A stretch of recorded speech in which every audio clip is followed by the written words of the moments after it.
She had no trouble finding her way back. Every road in Famecili eventually joined up with a single road that led out of the city. It was harder to hide as the number of buildings dwindled. She kept to the long grass that lined the road until she reached the safety of the trees.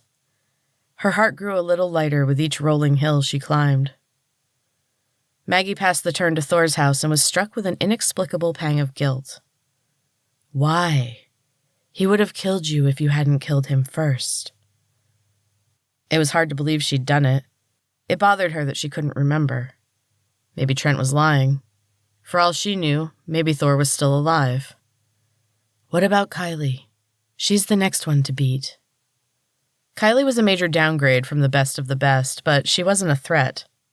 Maggie had survived Thor and Trent and Mr. Pratt. Kylie would not be a problem. Maggie ran faster. The power pills were kicking in and she felt like she could run forever. She didn't have time to worry about her past trainers now. The wall wasn't very far away. She made her way carefully down a steep slope and found the final corner. The wall rose up menacingly before her. It was bigger than she remembered. The dark metal monstrosity dwarfed even the tallest trees. She ducked into the tall grass. Hidden from the guard towers, Maggie could examine the wall. The metal was old and streaked with rust. Loops of razor wire decorated the top. The ground along the bottom was lined with tall metal spikes. Between the spikes, thick piles of broken glass glittered in the dim light. She could only see one entrance, but there had to be another door somewhere. The wall was surrounded by thick, dark forest on either side. Maggie crept as close as she could. She rose stealthily from the grass and sprinted for the trees. She ducked behind a scrawny pine and leaned against its sticky bark. Her heart was hammering in her chest. Her breath came in short gasps. Don't panic. Pause. Too late. Maggie could feel the fingers of panic tightening around her throat. Her heart rate was high and out of control. There was a sharp pain under her sternum, and all of her thoughts crashed down on her at once. Until now, her only objective had been getting to the wall. She hadn't worried about getting to the other side. Pigtails would have made her report by now. Mr. Pratt would know she was gone. He would know Trent was dead. The goons would be out looking for her, and unless Pigtails had led them astray, they were coming to the wall. She had to find a better place to hide. An alarm sounded. It echoed off the wall and filled the air with a cacophony of sound. It was too late. She'd been seen. They were coming for her. She couldn't breathe. Her chest was too tight. Air entered her lungs in short, shallow gasps. This was the end. She was going to die. Pull yourself together. Get out of there. Go to Thor's house. Yes. She dreaded the idea of returning, but there was no other option. No one would look for her there. Her terrifying trip through Thor's secret rooms was still fresh in her mind. She ran blindly through the woods. Her footsteps crashed through the fallen limbs and brush. She stopped for a moment to listen. The alarm had stopped. She thought she heard the sound of dogs following her, but that was impossible. There hadn't been any large animals in Famecili for years. Starving clients had quickly killed them off during the early years of Mr. Pratt's program. Junkies were illegal. Animals were not. You need to be quieter. Move with stealth. Maggie leaned against a tree and waited for her heart rate to slow. It took a while. She took several deep, shuddering breaths. Finally, she looked around. She didn't know where she was. There was nothing but trees in every direction. She was lost. She could feel the panic threatening to surface, but she forced herself to be calm. She stood perfectly still and listened again. Nothing. The woods were quiet.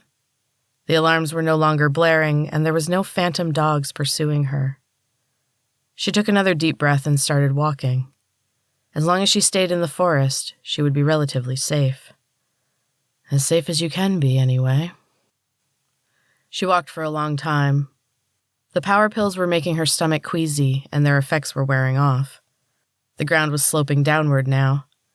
Maggie knew that she would need to move up the hill to reach Thor's house, but now that she was not being actively pursued, she didn't really want to go back there. Who knew what she would find chained up in the basement this time? Maggie continued downward. The light between the trees grew dim. Soon she spied a dark shape looming before her. The wall. She ducked quickly behind a tree, but there was no need. There were no guard towers. Maggie tentatively approached the wall and touched the cold steel. A shock sent her flying back, and she slammed into a tree.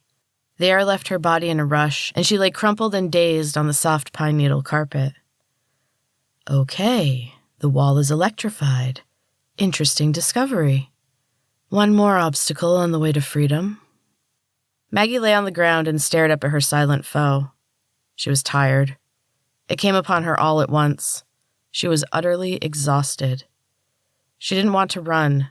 She didn't want to fight. The wall was impenetrable. It was over. She gave up. She would remain there until someone found her or she died. It wouldn't take long. She was already starving. Even if they found her first, how bad could it be? Death? Fat camp? It didn't matter. Nothing mattered. She was just so tired. Get up. No. Get up and try again. There has to be a way. You just need to think. Maggie grudgingly sat up. Other Maggie was relentless, and she knew she would have no peace until she got up and started moving. She yawned, stretched, and shook her arms and legs to wake up. She could see her tracks. Broken twigs and bent branches clearly indicated where she had been. She turned in the opposite direction and began following the wall. Maggie kept close to the trees while she took in the wall's enormity. The spikes and razor wire were consistent. The wall was uniform. She saw no other door. She walked for hours, but there was no change. Spikes, razor wire, no door. Hello? Is someone there? Hello? Help me! Maggie froze. The voice was ahead of her and coming from a thick knot of trees. It was a female voice, and she sounded scared. Maggie crept from tree to tree until she could see her. Kylie was on her knees next to an enormous tree. Her hand and feet were bound in heavy chains, and she was naked, bruised, and bleeding. Her hair was matted with drying blood, and she was whimpering. Maggie watched as she pulled against her bonds and cried. Blood from a cut on her scalp was trickling into her eyes. Someone please, help me. Get out of here. She needs help. It's a trap. Keep moving. Maggie couldn't move. She wanted to run, but she couldn't. Kylie was not like other trainers, and apparently someone had realized it. Get out now. Maggie moved cautiously through the trees. She stopped behind a large boulder. She was behind Kylie and hidden from view. Get out. That's a command. Get out, now. Her foot snapped a twig and it exploded like a gunshot in the silent woods. Kylie's head snapped up and turned toward the sound. Her chain scraped against the bark of the tree. Hello? Please, whoever you are, help me, please. Get out. Maggie shook her head and took a deep breath before stepping into the clearing. Kylie's eyes went wide when she saw her. Then she started laughing. Maggie? You've got to be kidding me. What are you doing here? I was going to ask you the same thing. Can you help me? I'll try. Who did this to you? She approached her slowly. Nothing moved among the trees. Maggie knelt beside her. The chains were padlocked. Kylie let out a wild sound and thrashed against them. They cut deeper into her frail wrists, and fresh blood ran down her arms. Maggie kicked a pile of nearby leaves, and something jingled. She brushed aside a pile of pine needles and found a small silver box. The keys were inside. That was too easy. Other Maggie was right. The box was meant to be found. She stood up and turned in a quick circle. Her eyes scanned the trees for movement. Everything was still. Quiet. Too quiet. Kylie was shaking. Maggie undid the locks and helped her out of the chains. Their eyes met and Kylie's pale face turned a sickly shade of green. She was terrified. He's going to kill me. Maggie didn't ask who. She knew the answer. The forest came alive with the sound of heavy footsteps. Maggie and Kylie didn't have time to flee. There was nowhere to hide anyway. Goons surrounded them in seconds. They came from every direction and descended on them from the treetops. Black-gloved hands grabbed them roughly and pinned them to the ground. A heavy black boot pressed down on Maggie's neck. A murmur ran through the crowd, and the black boots parted. Maggie could see the sparkling white sneakers and tan ankles, and she knew it was all over. "Let 'em up, boys. I want to take a good look at my lovely little lawbreakers." The pressure on Maggie's neck disappeared. Kylie was sobbing loudly as the goons dragged her to her feet. Searing pain shot through Maggie's side as the nearest boot delivered a swift kick to her ribcage. Mr. Pratt's spotless shoes moved closer. He leaned down to look at her. She could smell his pungent aroma. His breath was hot on her cheek. "Get up, my dear. I want to see your face." He grabbed her hair and yanked her to her feet. Maggie stifled a scream. If this was the end, she would not give him the satisfaction. Mr. Pratt slammed her against a boulder and she felt her shoulder pop. He put his hand to her throat and held her against the cold, unforgiving stone. "You almost made it, my dear. I'm very impressed. I always knew you were special. Intelligent. Not that it helped you. You lack something much more important. Common sense." His hand was gripping her throat tightly, and she struggled to take in air. Bright spots danced in front of her eyes. Maggie willed herself not to pass out. "I have no patience for intelligent people. Intelligent people are weak." He laughed, and the goons joined in. He silenced them with one quick motion of his free hand. "Now, if you had followed your program, if you had done what I told you to do, you would be strong. I wouldn't be able to hold you here. Now, you are special, my dear. You're stronger than most. My trainers have borne the brunt of your special powers. But you disappoint me, Maggie. You're not living up to your full potential. Think of what you could do if you just followed the plan." Maggie couldn't think of anything. Her lungs burned and her eyes ached. The muscles of her throat spasmed. Mr. Pratt's red face was a blur. "Do it." Maggie's hand shot out to her side. Mr. Pratt snapped his fingers. A large goon tossed something to him. It was a silver and blue blur. He snapped it around her neck, and the feeling left her body. Her arm dropped to her side. He released his grip, and she crumpled to the ground. Her body convulsed as she gasped for air. Mr. Pratt waited. Slowly, the shuddering stopped. She could breathe normally, though painfully. She sat up. Her throat hurt. The pain was dulled slightly by the warmth of the glowing metal around her neck. She tried to touch it, and a shot of electricity ran through her arm. Other than a few quiet murmurs from the crowd of goons, the forest had gone silent. Maggie could hear her own heartbeat. And there was something else. A quiet beeping. It was so subtle she wasn't sure it was real. Mr. Pratt laughed loudly. The forest came to life. There were birds out here beyond the city limits. Several small brown birds flew away in a panic. Maggie wished she could join them. She was so very tired. Her head felt impossibly heavy. Her chin dropped to her chest. She fought her eyelids, but exhaustion won. They closed. She was falling. A hand steadied her and lowered her to the ground. Leaves scratched her cheek. People moved around her. Their voices were nothing but low murmurs. Rough hands grabbed her arms and legs. Her weight pulled at her joints as they hoisted her onto something flat and cold. They were taking her somewhere. She tried desperately to open her eyes, but she couldn't move. They were moving downhill, away from the wall, back to the SuperGym. Defeat washed over Maggie. Mr. Pratt had won. She didn't have any more fight left in her. She would not try to escape again. She would follow the plan. She would survive. She could feel cool tears running down her cheeks and pooling by her ears. It was over. Maggie gave up. Chapter 21. Maggie was running along a beautiful white beach. Her feet pounded out a steady rhythm on the firm sand. To her left, the waves crashed, but Maggie didn't hear them. Her heartbeat drowned out their sound.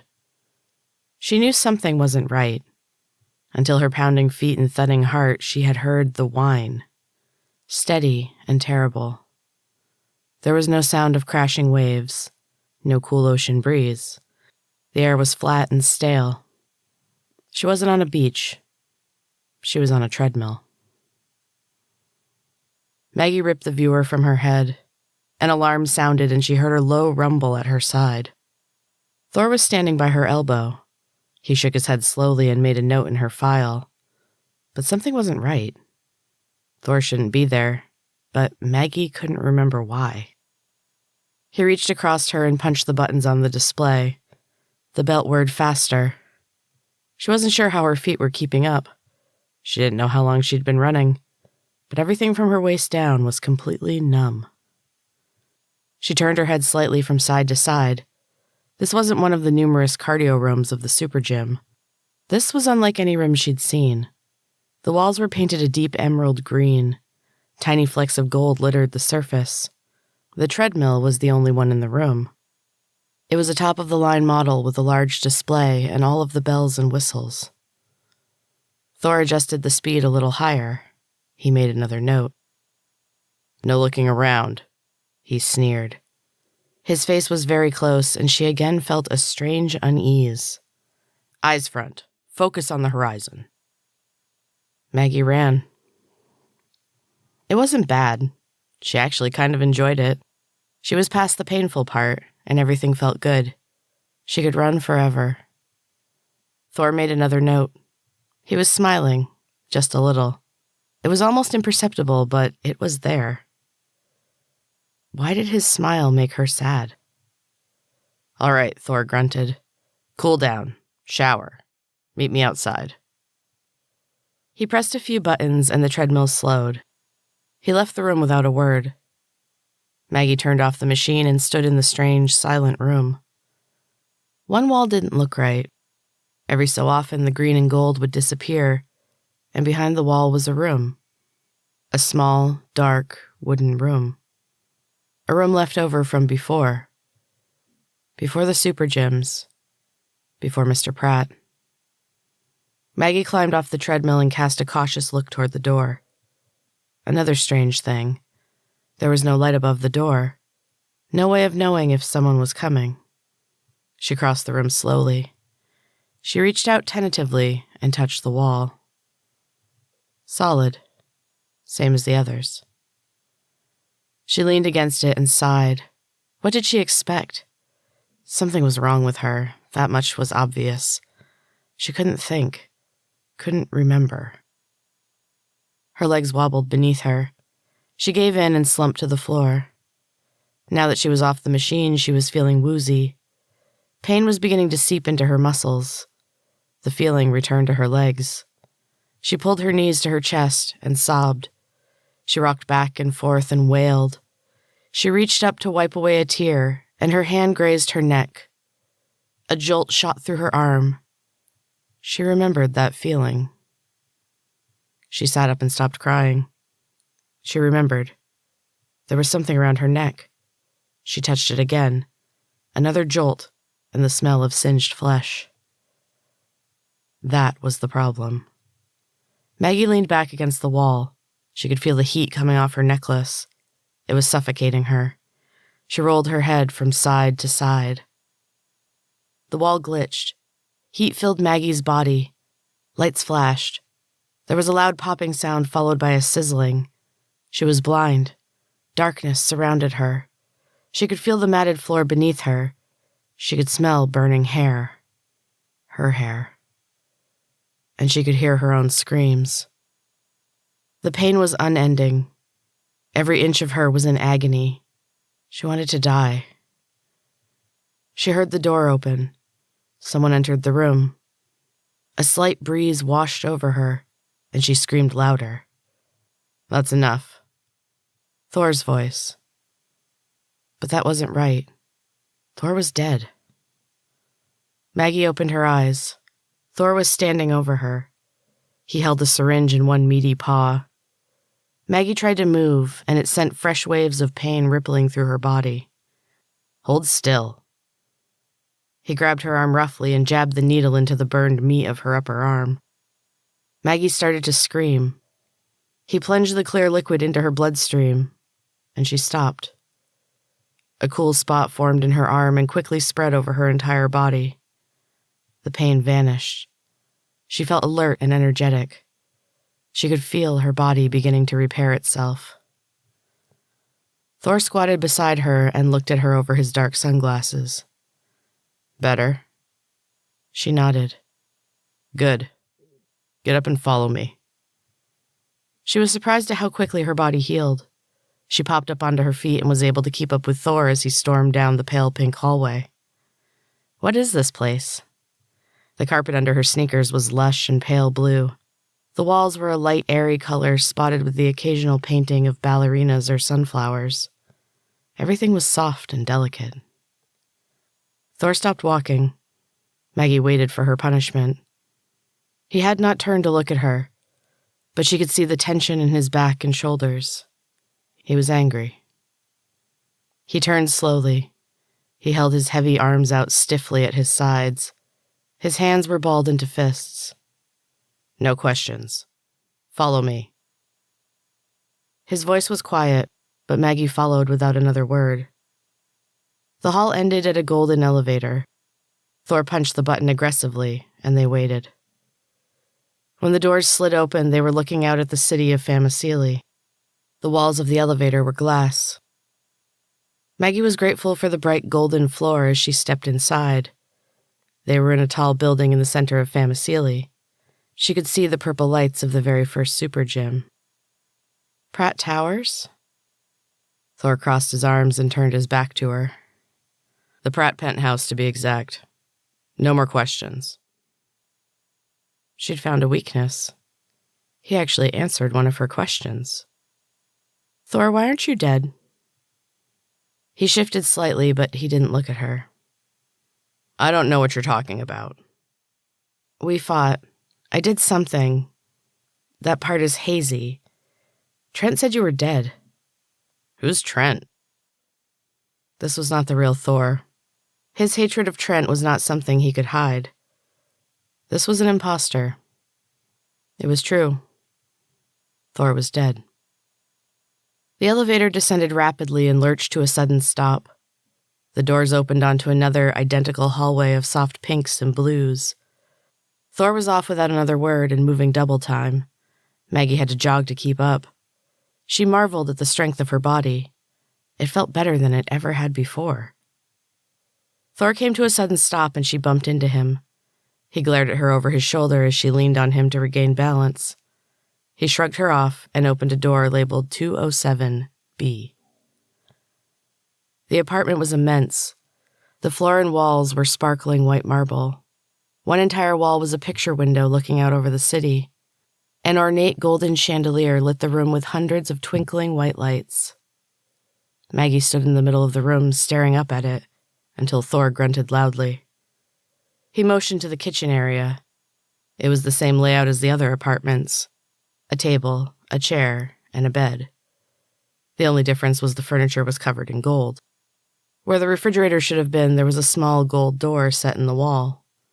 Thor opened it and took out a shiny golden platter. On it sat a small cup of water and a large purple and green pill.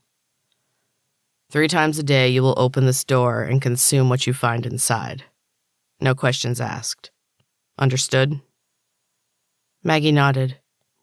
He set the tray on the table and crossed his arms. Maggie examined the pill for a moment, shrugged, and popped it in her mouth. The water made it go down a little easier. Thor checked her cheeks and under her tongue. When he was satisfied the pill was gone, he made a note on her chart and went to the door.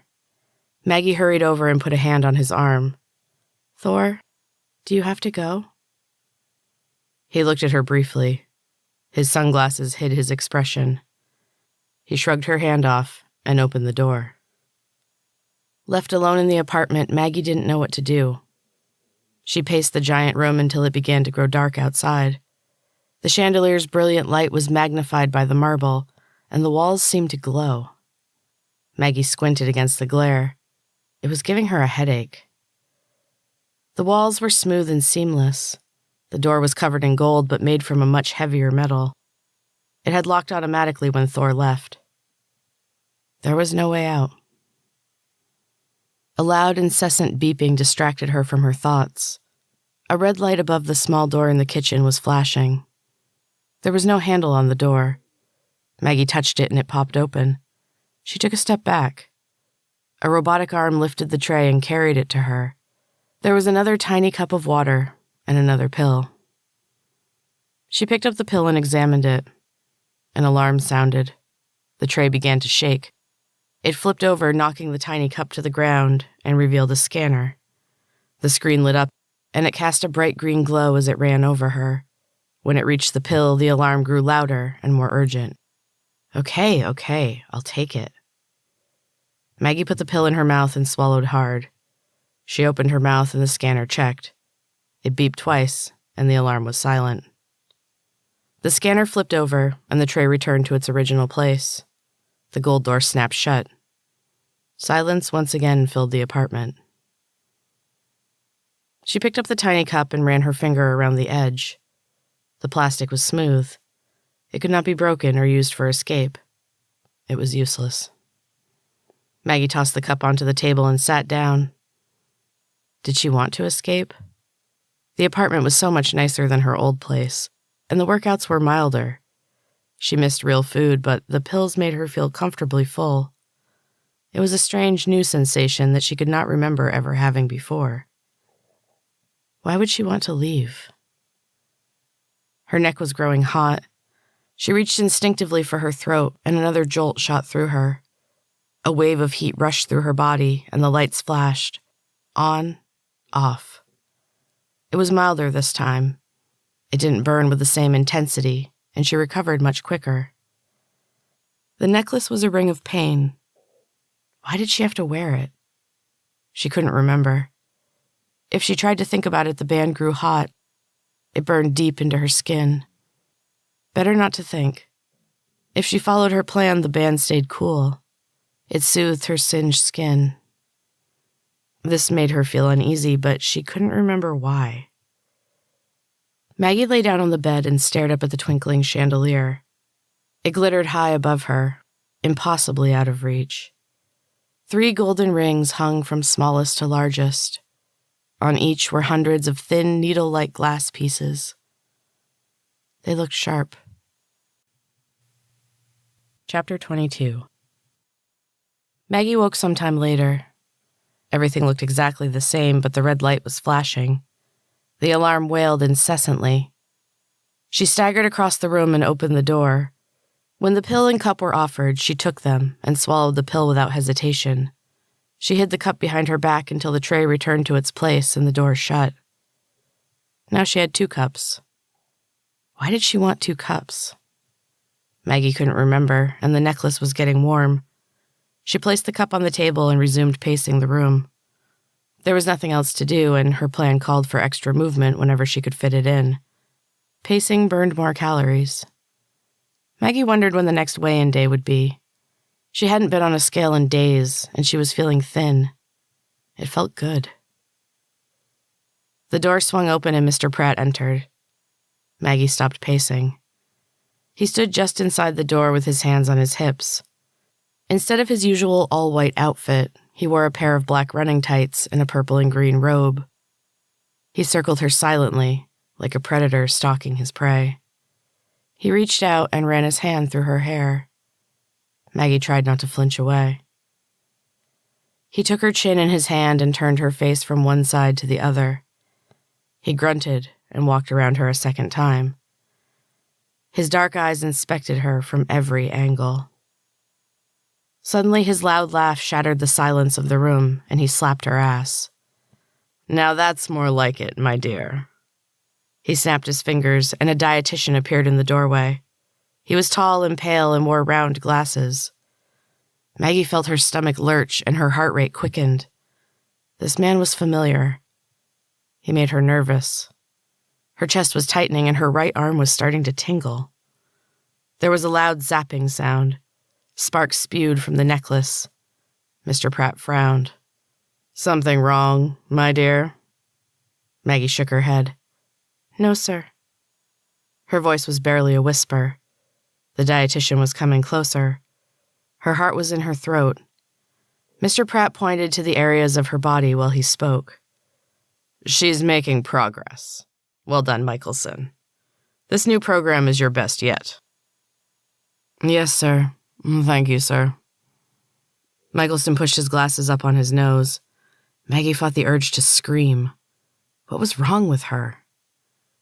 "Her face is thinning out nicely, but she could use some help here, and back here. Especially there." "Yes, sir." Michelson made notes in Maggie's file. Mr. Pratt grabbed a big handful of her ass and squeezed. "Just a little too much back here, my dear. But it's fixable. Michelson's a genius." "Thank you, sir." He once again pushed his glasses up. Mr. Pratt laughed loudly. He didn't let go. "Okay, Michelson, you can leave us now. Wait for me in the lab. This won't take long." No. That voice. It didn't sound like her. Not exactly. But it was familiar. The band around her neck crackled. Michelson scurried out of the room while Mr. Pratt laughed. He squeezed harder. "Well now, my dear. Time to thank Daddy." No. More sparks. Maggie knew this was an honor. She was doing well. The program was working. Mr. Pratt was proud of her. She was special. No. No. Another shower of sparks and the necklace cracked. It fell to the floor with a clang. Mr. Pratt's grip loosened. This wasn't part of his plan. It all came flooding back at once. Dr. Clyde, Thor, Trent, the wall. Mr. Pratt wrapped his arms around her and grabbed on with both hands. No! Heat rushed through Maggie's body. The muscles of her arms tingled with electricity. Her hands shot out, and Mr. Pratt's eyes grew wide. "Maggie, my dear?" She punched him in the sternum with both fists. The bone cracked. Mr. Pratt grabbed her hands. His eyes were rolling wildly in their sockets. His face went from red to dark purple. He wouldn't let go of her hands. Maggie tried to pull away, but she was spent. Mr. Pratt's breathing sounded wet, and there was blood in his mouth. It dribbled down his chin. Every breath he took sprayed her with a fine red mist. His grip loosened, and he fell to the floor. Maggie nudged him with the toe of her sneaker. He was still gurgling. The blood came in waves.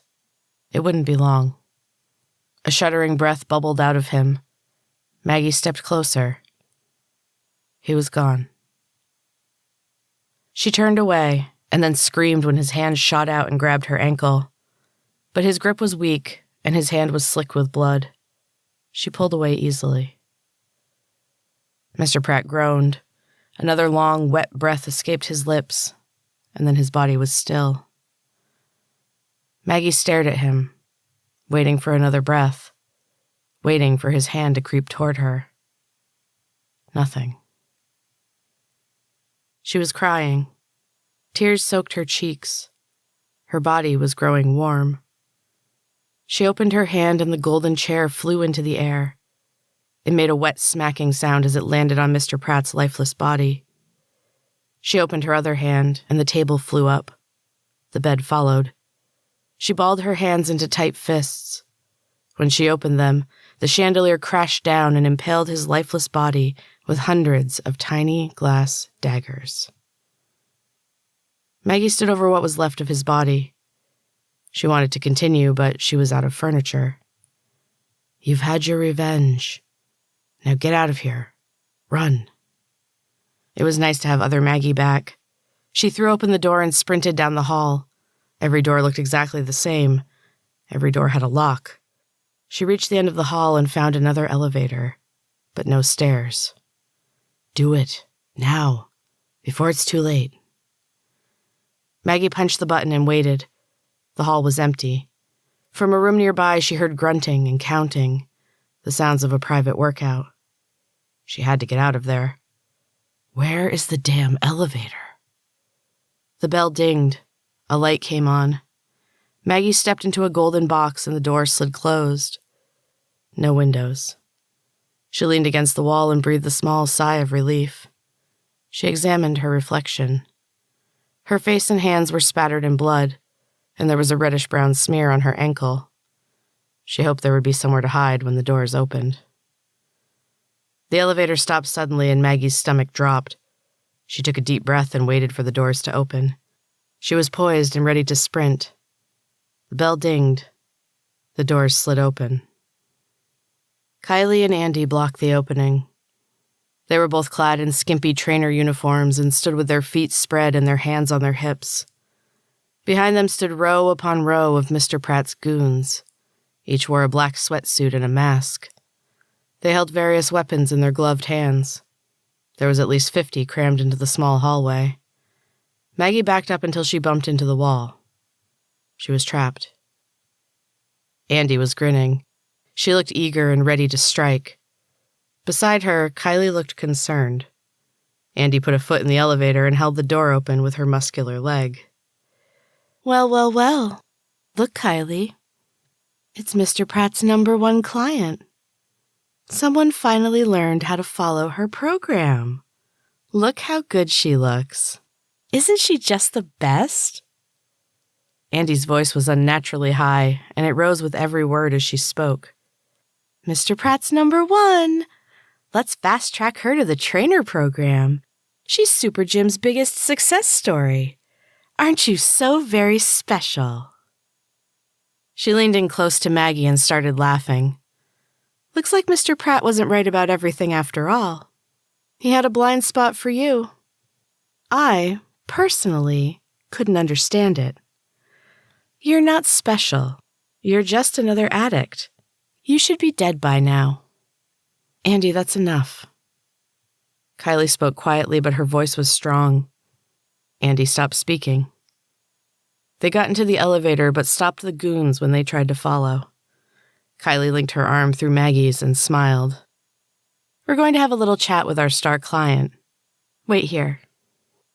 The doors closed and Andy pushed the button for the 9th floor. They didn't speak.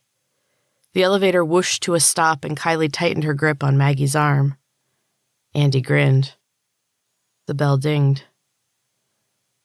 They stepped into a large gym. It looked like a SuperGym, except the equipment was sleek and golden. The best of the best. Andy walked purposely across the room and disappeared into an open doorway marked showers. Kylie guided Maggie to a nearby stair-climbing machine. The name on the side proclaimed it to be the Stairway to Heaven. Hop on. Might as well burn some calories while we talk. Maggie climbed on. Her back was to the shower room, and she didn't like it. She wanted to be able to see Andy coming. Kylie was smiling her bright trainer smile. She set the machine to an easy level, and Maggie started climbing. I'll keep it easy so we can talk. She leaned on the machine. Plus the noise will cover our voices. Her eyes looked over Maggie's shoulder. She was watching for Andy. Kylie, what's going on? She smiled a little and shook her head. You know what's going on, Maggie. Don't play dumb. How did you know? She looked up at the ceiling. Cameras. They're everywhere. Some of them are so tiny they're almost invisible. We've been watching you, monitoring your progress. You should have stayed away from that wall. You should have stuck with the program and followed the rules. Mr. Pratt is dead. It's over. Kylie's smile grew even wider. Her eyes were bright. She laughed. It sounded strangely familiar. You are such an idiot. She laughed again. It's not over. SuperGyms are a way of life. Mr. Pratt started the healthy living movement, but he will not be its end. My father knew he was building an empire that would live on long after he was gone. Your father? Kylie nodded solemnly. Her manic smile was gone. He saved so many people. He saved the city. He was a brilliant man, a genius. Maggie couldn't breathe. Her chest was growing tighter. Heat washed over her and her hands tingled. She was gripping the handle of the stair climber tightly. She loosened her grip and flexed her fingers. Kylie saw. Her smile returned. No, Maggie. No more of that today. Something cold closed around her throat with a snap. It buzzed and grew warmer. The feeling in her hands went away. Andy stood beside Kylie. They were laughing. Kylie punched the buttons on the machine. The steps moved faster. I won't let my father's work die with him. The SuperGyms will continue. Her eyes flashed. You have done nothing but cause problems, and I'm not fooled. You're not special, Maggie. You're an addict and a fatty and a murderer. Your actions could be considered treason. I could have you killed. Maybe somewhere public. The center of the city. You could die in the same way your first kill died. Remember him? Thor's pathetic brother? She laughed at Maggie's shocked expression. Don't look so surprised. Everyone knew about that. That was your first test, and Mr. Pratt was very proud. You played along perfectly. Too bad you turned out to be so stubborn. Andy was attaching something to the back of Maggie's new necklace, a long silver chain. Andy handed it to Kylie, and she ran it lovingly through her fingers. You know, I really liked Thor. He was a mindless follower, but he was so hot. Am I right? Andy hooted and nodded her head violently in agreement. Kylie tugged on the chain, and Maggie flew back off the machine. Kylie laughed. Andy doubled over and laughed hysterically until Kylie motioned for her to stop. I've always tried to be a good trainer. I was never great, never anything special. I probably should have stayed a client, but Daddy always gave me what I wanted. He was a wonderful man. She knelt beside Maggie. I'm not a monster, my dear. You were my best client, my biggest success story. You're proof that I am the future of the SuperGyms. She held the chain lightly to her cheek. Do you like your new collar? Daddy had several different styles made. He liked the ones that turned clients into mindless fitness machines. No memories, no free will. He just wanted pure obedience. But that's not my style. I like this one. I designed it myself. You see, I'm not very good at training, but I am very good at science. This collar was made just for you. All I have to do is tighten my grip on the chain and... She squeezed, and the pain shot through Maggie's body. There was a loud pop and the smell of burning flesh. Maggie's neck burned. Kylie was laughing. I'm using your own power against you. How smart am I? Andy whooped in agreement. Kylie shushed her. She put a hand on Maggie's shoulder. Her touch made Maggie's skin ache. Her wild smile was gone, and her expression was serious. Still, you did get me my inheritance sooner than expected. Thank you for that. I thought I'd never get my chance. I mean, he was the master of health. I thought he would live forever. Kylie wasn't looking at Maggie anymore. She was staring past her with a faraway expression. If Maggie could yank the chain out of her hands, she might have a chance. She didn't see any other option. It won't work. Other Maggie's voice was quiet, but she was still there. Maggie felt a surge of hope. She wasn't alone. Andy was watching. She noticed her boss wasn't paying attention and gently touched Kylie on the shoulder. It startled her and she jumped up fast. As she did, she clamped down on the chain, and another powerful jolt rocked Maggie. Lights danced in front of her eyes. Kylie took her by the shoulders, and the pain made Maggie cry out. I'm so sorry, my dear. I didn't intend to give you that one. She turned to glare at Andy, who slunk away and disappeared into the shower room. When she turned back to Maggie, she was smiling again. I have a gift for you, Maggie. I think you deserve it. My father's favorite, my perfect client. You are a lucky, lucky girl. You're not going to die today. Can you believe it? Even better, you're going to get exactly what you've wanted this whole time. You're getting out. No more Famecili. No more SuperGyms. You're going to the other side of the wall. Aren't you excited? Maggie wasn't excited. She felt sick. The last blast had jolted her badly. Her eyes hurt. Everything was a dull shade of blue. Darkness was closing in. She felt her body starting to sway. Kylie cursed and called to Andy. Hands caught her and lowered her to the floor. And then she was gone. Chapter 23. Maggie's eyes flew open. She sucked in a deep lungful of air and sat up. The room was a blur. Hands pushed her back down. Whoa, there she is. Give it another minute. Just breathe. She didn't know the voice. The room was coming into focus. Bright fluorescent lights. White walls. The metal table under her was cold. Maggie shivered. What now? A different voice. A girl's voice. It trembled. She was afraid. A hand came into view. Maggie couldn't see what they were doing. The first voice replied, "Hand me the needle. Not that one, the long one." The girl replied, but it was a murmur. Maggie couldn't understand her.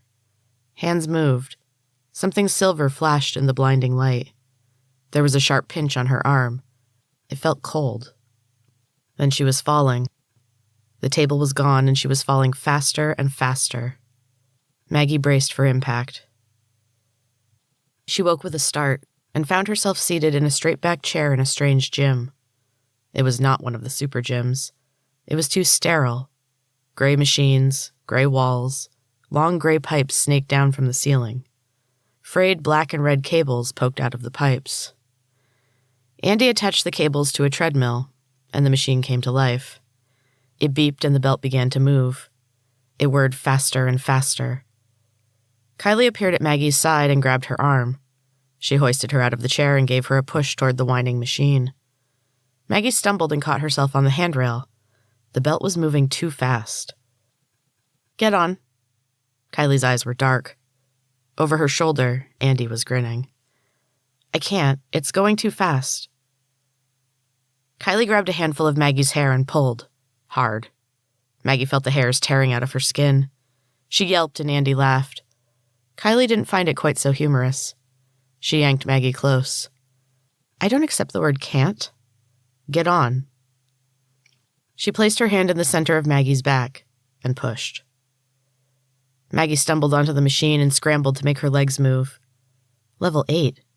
They were starting her on level 8. Kylie walked around to the front of the machine. She smiled at Maggie.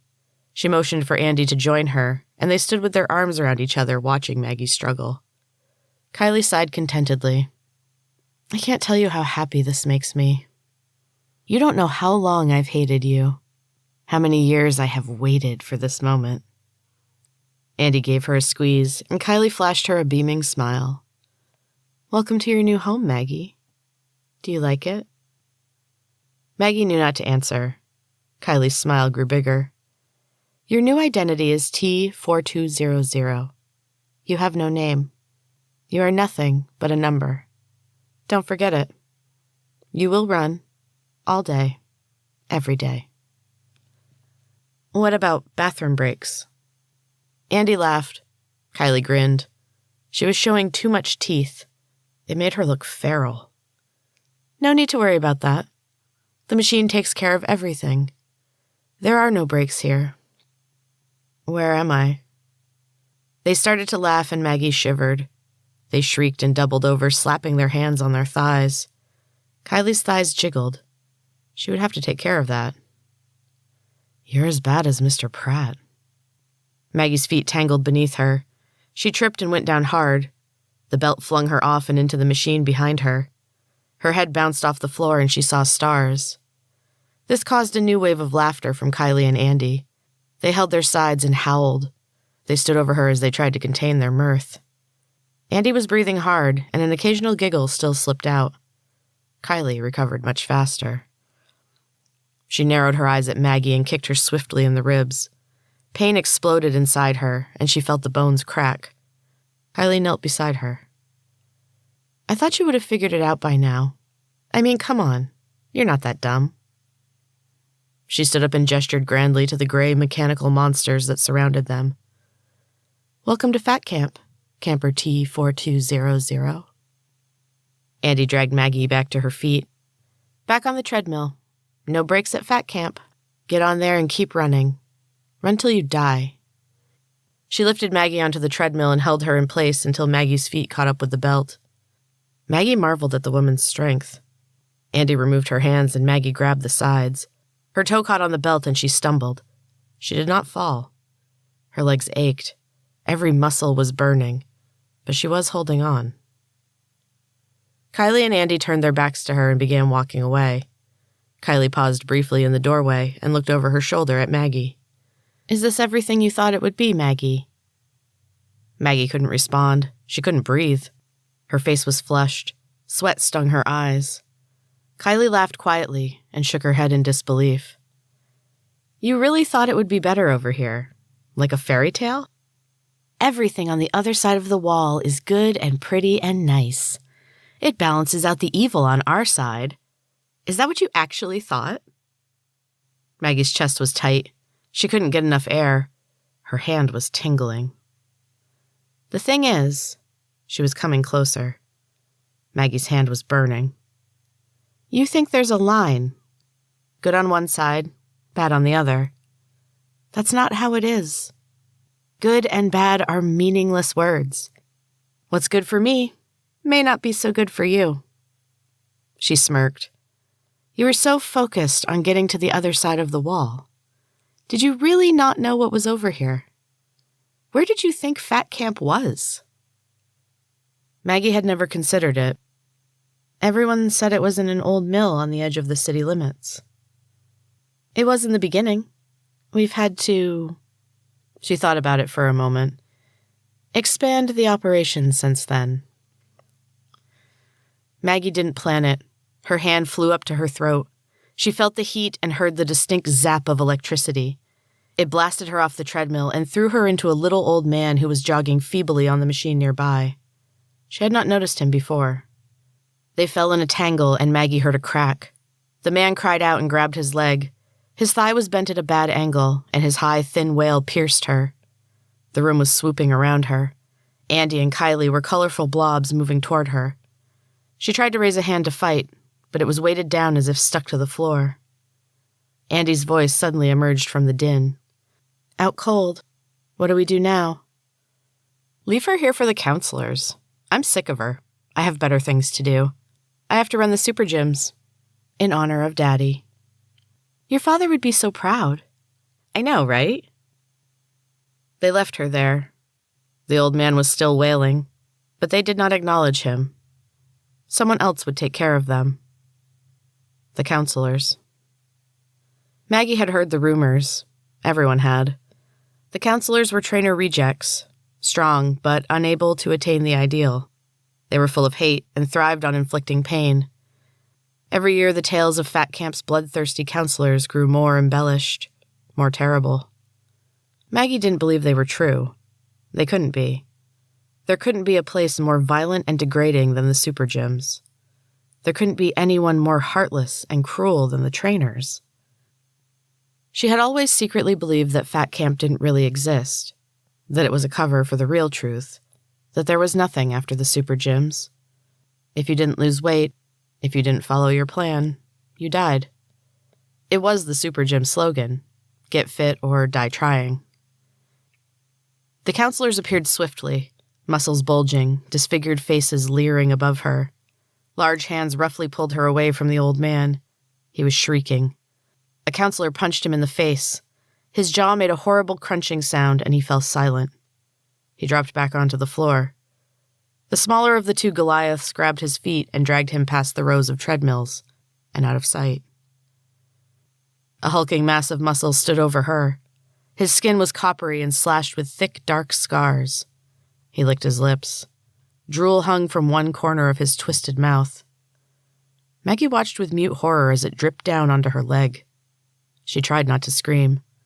Her counselor used his rough, calloused hand to wipe away the mucus. He was missing 3 fingers, and the others were short stubs. His deformed hand continued up the length of her body. She tried to roll away from his touch, but he was too quick. His massive arms wrapped around her. Her ribs cracked. Air rushed out of her lungs. Bright points of light danced before her eyes. "No use run," he grunted. "Nowhere to go." He threw her over his shoulder and lumbered away. His grip tightened. Maggie gasped and fought for air. The harder she fought, the tighter he held her. She was already weak. She didn't have the energy for a struggle. She let her body go limp and gave into the darkness. Chapter 24. Maggie had a friend once, before that kind of thing was abolished, before personal relationships became punishable by death. Her name was Clara. She was beautiful. Thin, tan, blonde, the whole package. She was so close to the ideal that Mr. Pratt had spoken of sending her to his cleansing program, a training camp for future trainers. Clara had been ecstatic. She talked about nothing else for weeks. Maggie tried to be happy for her, but in the deepest part of her being, she was angry. A black ball of jealousy burned in the pit of her stomach, and she began avoiding her friend whenever she could. She loved Clara. She wanted to be just like her. Wanted her life. But it was impossible. Maggie knew she'd never be thinner or taller or tan. She'd never be beautiful. Their friendship was over. Maggie knew it. Clara did not. Clara's cleansing program lasted 2 weeks. On the day she left, she kissed Maggie goodbye. Her eyes were bright. Her perfect white smile lit her flawless face. Maggie wanted to hit her. She envisioned her fist connecting. She heard the snap of broken teeth. She clasped her hands together tightly and watched her friend climb into a rickshaw. She squeezed in between Mr. Pratt and Thor. They each placed a possessive hand on her knees. She waved one more time, flashed her brilliant, unbroken smile, and was gone. Clara had not been the same when she returned 2 weeks later. Maggie had expected that Clara would change, but she was dumbfounded when she saw her. Physically, Clara looked the same. She was a little browner, her hair was a little more blonde, almost white, and pulled back into a high ponytail. Her arms were a little thinner. She was clad in a tight, revealing trainer uniform, and her nails were painted green and purple. She was even more beautiful than Maggie remembered. Except for her eyes.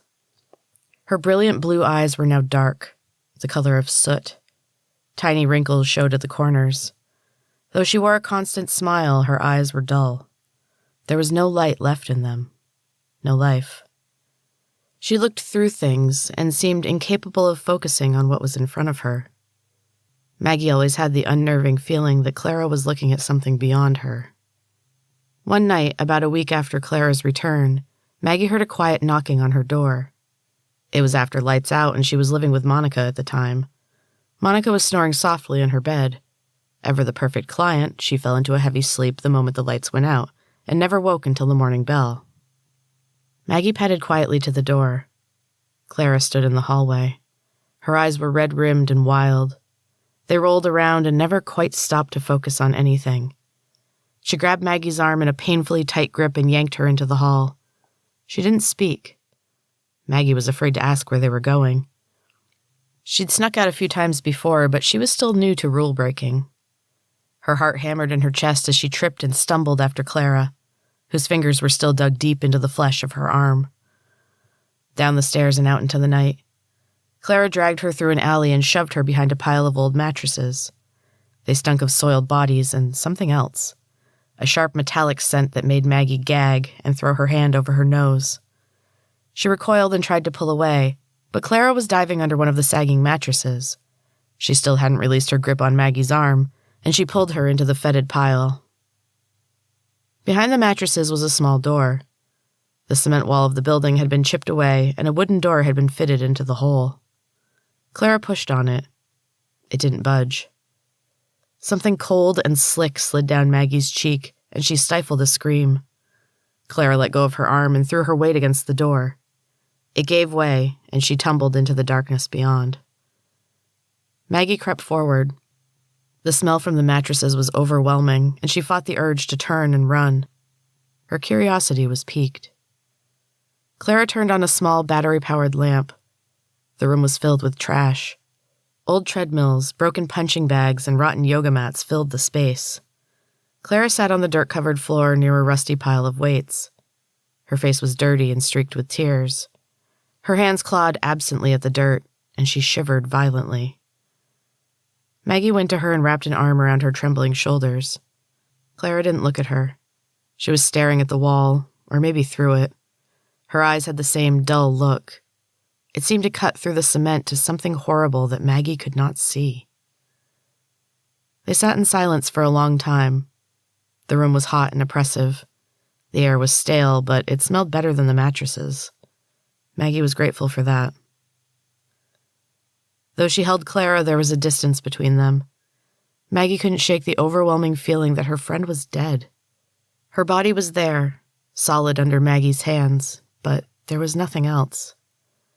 It's terrible. Clara's voice was strained. Quiet. It's terrible. She didn't move. Her eyes continued to stare into nothing. Her body trembled. Her voice was dry and cracked, emotionless. She took a deep breath. Terrible. What? What's terrible? Clara. Maggie was shaking her. She hadn't realized it until now. Clara didn't respond. She didn't seem to notice. She just kept staring through the wall. Maggie let go and backed away from her friend. What's wrong, Clara? What's terrible? No response. A long, tense silence settled around them once again. Maggie could feel panic welling up inside her. She wanted to scream. She wanted to cry. She wanted to laugh because it was all so absurd. She did nothing. She was afraid of what would happen if she did. Then Clara laughed. Only that wasn't the right word. The sound was high-pitched and desperate. The sound of a wounded animal. A cackle. She turned her head slowly to look at Maggie. No, not at her. Through her. Her eyes were pools of ink. Tears continued to leak down her face. It's terrible. Maggie touched her arm. What is? Clara's hands grabbed her roughly and held on. Her green and purple nails drew blood. Her eyes focused on Maggie for just a moment. All of it. There are monsters, Maggie. The monsters are real. You think the trainers are bad, but they are worse. So much worse. Her frantic voice died down. The last words escaped in a resigned sigh. She held on tight to Maggie's arm. Little pools of blood were forming under her nails. Maggie tried to loosen her grasp, but Clara clung on even tighter. They are the end. They are warped. Not perfect. Not ideals. They are death, and we are the reapers. I don't understand, Clara. Who? Clara looked into Maggie's eyes. Maggie thought she saw a brief flicker of blue, of her friend. Then she looked away and shuddered. They are terrible. They are terrible. Who? Who's terrible? Clara released Maggie's arm. Her fingers scratched in the dirt. The counselors. You mean Fat Camp? It actually exists? Have you seen it? Clara was staring at the wall again. She didn't respond. Her hands kept scratching at the dirt. Scritch, scritch, scritch. Over and over. Maggie wanted to scream. She snapped her fingers in Clara's face. Nothing. She didn't even blink. She looked into the space beyond the wall and swayed slightly. Her nails kept scratching. Scritch, scritch. They dug faster. One nail tore loose. Blood mixed with the dirt, but Clara didn't notice. She kept staring. Maggie stood up. She regarded her friend solemnly. The harsh light cast a shadow over her face. It's terrible. Her voice was soft and rasped like sandpaper. It's terrible. Maggie didn't know what to do. She reached out to touch her on the shoulder. Clara looked up at her suddenly and began to scream. Her eyes rolled back.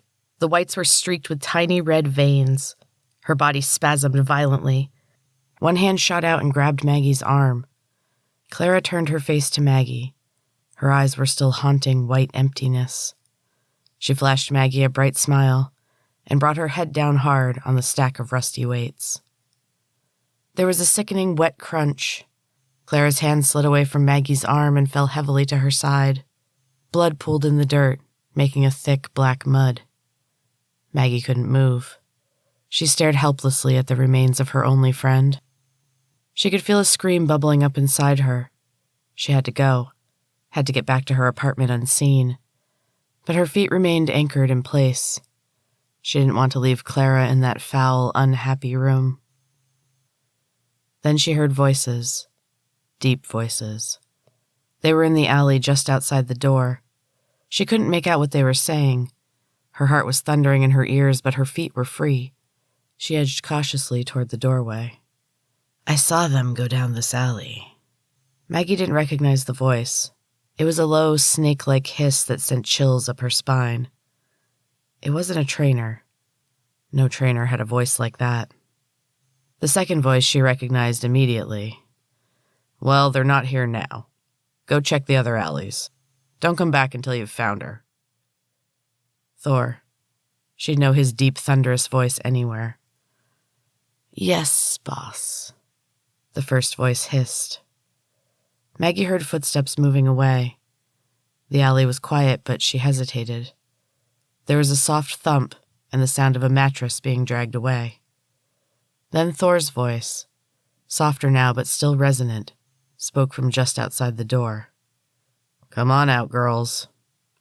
Maggie didn't respond. She didn't move. She held her breath and waited. Thor sighed quietly. "I know you're in there. Come out before it's too late." Maggie's eyes went to Clara. The dark puddle around her was larger now.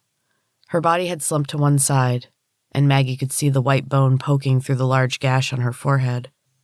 Maggie's stomach tensed and heaved. She couldn't stop it. She vomited loudly onto a pile of tattered yoga mats. Thor's head appeared in the doorway. He slowly took in the scene and wrinkled his nose. "This place stinks. Get out of here, Maggie. Now." Maggie didn't move. Thor rolled his eyes and heaved an exasperated sigh. "Fine. Stay in there. I'm sure Jasper will be thrilled to be the one to find you. He will find you, Maggie. He'll sniff you out, and you'll be trapped in here. You'll be lucky if he brings you to Mr. Pratt. Jasper likes to dole out his own punishments." "So do you." Maggie was shocked to hear her own voice. She had never dared to speak to Thor, and she hated that her voice sounded so timid and weak. Thor grunted. "I'm willing to look the other way. Just this once. We know Clara brought you here." His eyes glanced at her huddled mass. "That one was mental. I told Mr. Pratt she wasn't ready. She wasn't trainer material. Not strong enough." He turned his gaze back to Maggie, and she felt her knees turn to jelly. "Come on out. It's been a long night. I'll get you back to your apartment, and I won't tell Tessa." "What about Mr. Pratt?" Thor thought about it. "I should tell him. It's my duty, and I owe him my life. But you're not a problem client. Obviously, you've got a lot of weight to lose, but I don't think you deserve fat camp. Not for this." He gestured to Clara, then extended his hand to her. "Come on. I'll take care of everything." Maggie still hesitated. "What about Clara?" "She's free now. Probably the luckiest of us all. Come on."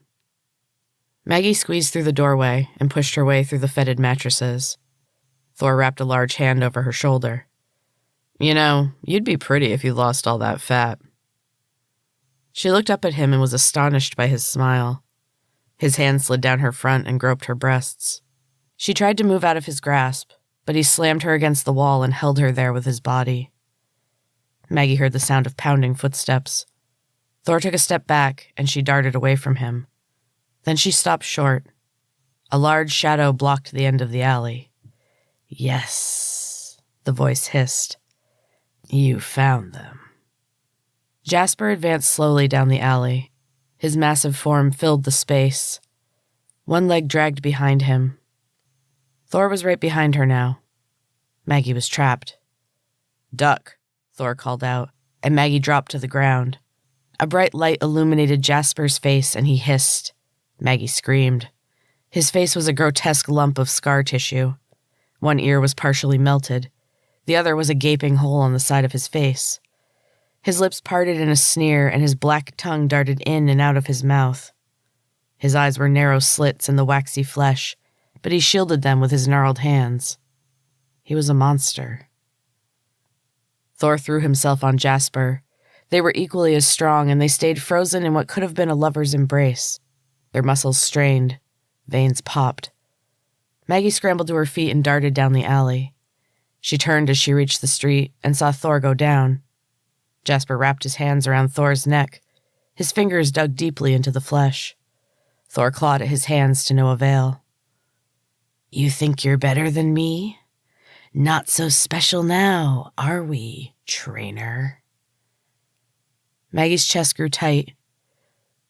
A wave of heat flooded over her. The world began to dip and swing, and she knew she was going to pass out. Her hands tingled. They burned. One hand shot out, and she fell into darkness. She awoke in her bed. The marks on her arm from Clara's nails were the only proof that it hadn't all just been a bad dream. She spent the day terrified they were coming for her, but it was a day like any other. Tessa put her through the same grueling workout. She ate the same small amount of food. The scale didn't budge. She briefly glimpsed Thor across the gym, but he didn't look in her direction. There were bruises on his neck. It wasn't a dream. The monsters were real. Chapter 25. Maggie had been running for hours, maybe even days. There was no way to tell. She couldn't remember beginning. It was as if she had always been here, always been running. The display on the treadmill had no numbers. A bright yellow smiley face glowed up at her instead. Her body was numb. Every muscle had been worked until it cramped, released, and cramped again. But she kept moving. The speed changed at irregular intervals. At first the belt went faster and faster. Maggie was certain she was going to die. Her heart was beating too fast. Her chest was tight and she couldn't breathe. She couldn't hold the pace. Her foot slipped, and she narrowly missed crashing down and being thrown from the machine. Her legs wobbled. She grabbed the handrail and got her feet back under her. It took a while, but slowly, her rhythm came back. The smiley face flashed twice. The treadmill slowed. Maggie still had to jog, but her breathing was easier. She could spare a moment to look around. There was a woman on the treadmill to her right. Her ribs were visible through the loose gray skin that sagged from her bones. Her eyes were vacant. She stared dully into the space in front of her machine as her feet pounded out a slow and steady rhythm. She was only technically still alive. The man on her left was dying. She turned just in time to see him drop. His lifeless bag of bones was thrown off the machine. He hit the wall and crumpled against it. One leg lay against the still-moving belt, and the skin was quickly torn away. Blood sprayed the wall and pooled under the machine. Maggie stumbled again and turned her focus to her own struggle. The pain was returning. It came in waves. One moment her body was numb, then pain exploded in her joints, and every step was agony. There was movement to her left. Two burly counselors scooped up the man's mangled body and carried it away. They left his treadmill running. No one came to clean up the blood. The spinning belt covered everything with a fine mist of crimson. The smiley face on Maggie's machine flashed 3 times. The belt began to whir. Maggie grabbed the sides and forced her feet to move faster. This was it. She would be forgotten. She would fade away and die. No one would miss her. Maggie was broken. Her situation was hopeless. Before Fat Camp, she had always held on to a shred of hope. She believed there was a way around the madness. But she was wrong. No one escaped. They were all doomed to the same fate. Time went faster on this side of the wall. The end was closer. The hours passed. 2, 4, 10. Time didn't matter. There was only the end. The rest was just waiting. The smiley face flashed 6 times. The treadmills slowed to a stop, and the noisy warehouse fell silent. Maggie's calves cramped, and she gripped the handrails as her legs tried to crumple beneath her. Everyone was lining up. Maggie shuffled painfully into her place. The long gray rows of campers plodded through the wide metal door in the back of the room. She glanced over her shoulder as they passed through the doorway. The line stretched into the far end of the warehouse. Every camper was stooped, brittle, and gray. The March of the Dead. Outside the world was a bland landscape of taupe and tan. The black burnt sand was slippery and made the walk to the cabins excruciating. Her feet were cramped, painful clubs in her tattered sneakers. Her legs were shaky and heavy as lead. It wasn't far, less than a mile, but it felt like 100. Every step was one closer to the end, and she welcomed it. Maggie's line stopped in front of a rickety wooden building. There were holes between the ragged driftwood planks that made up the walls. A tattered brown curtain hung in the doorway. Spray painted on the curtain was the symbol of a pig. A counselor appeared at Maggie's side. He was enormous. His skin was stretched tight across his muscles, and she could see every vein. He was too muscular. Not quite the ideal. That's why he was at fat camp instead of the SuperGyms.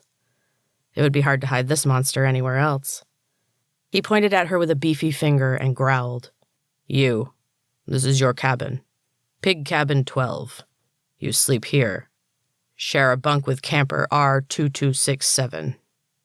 He gave her a hard shove and she fell to her knees near the doorway. The rest of the line shuffled on through the burning black sand. 4 women remained.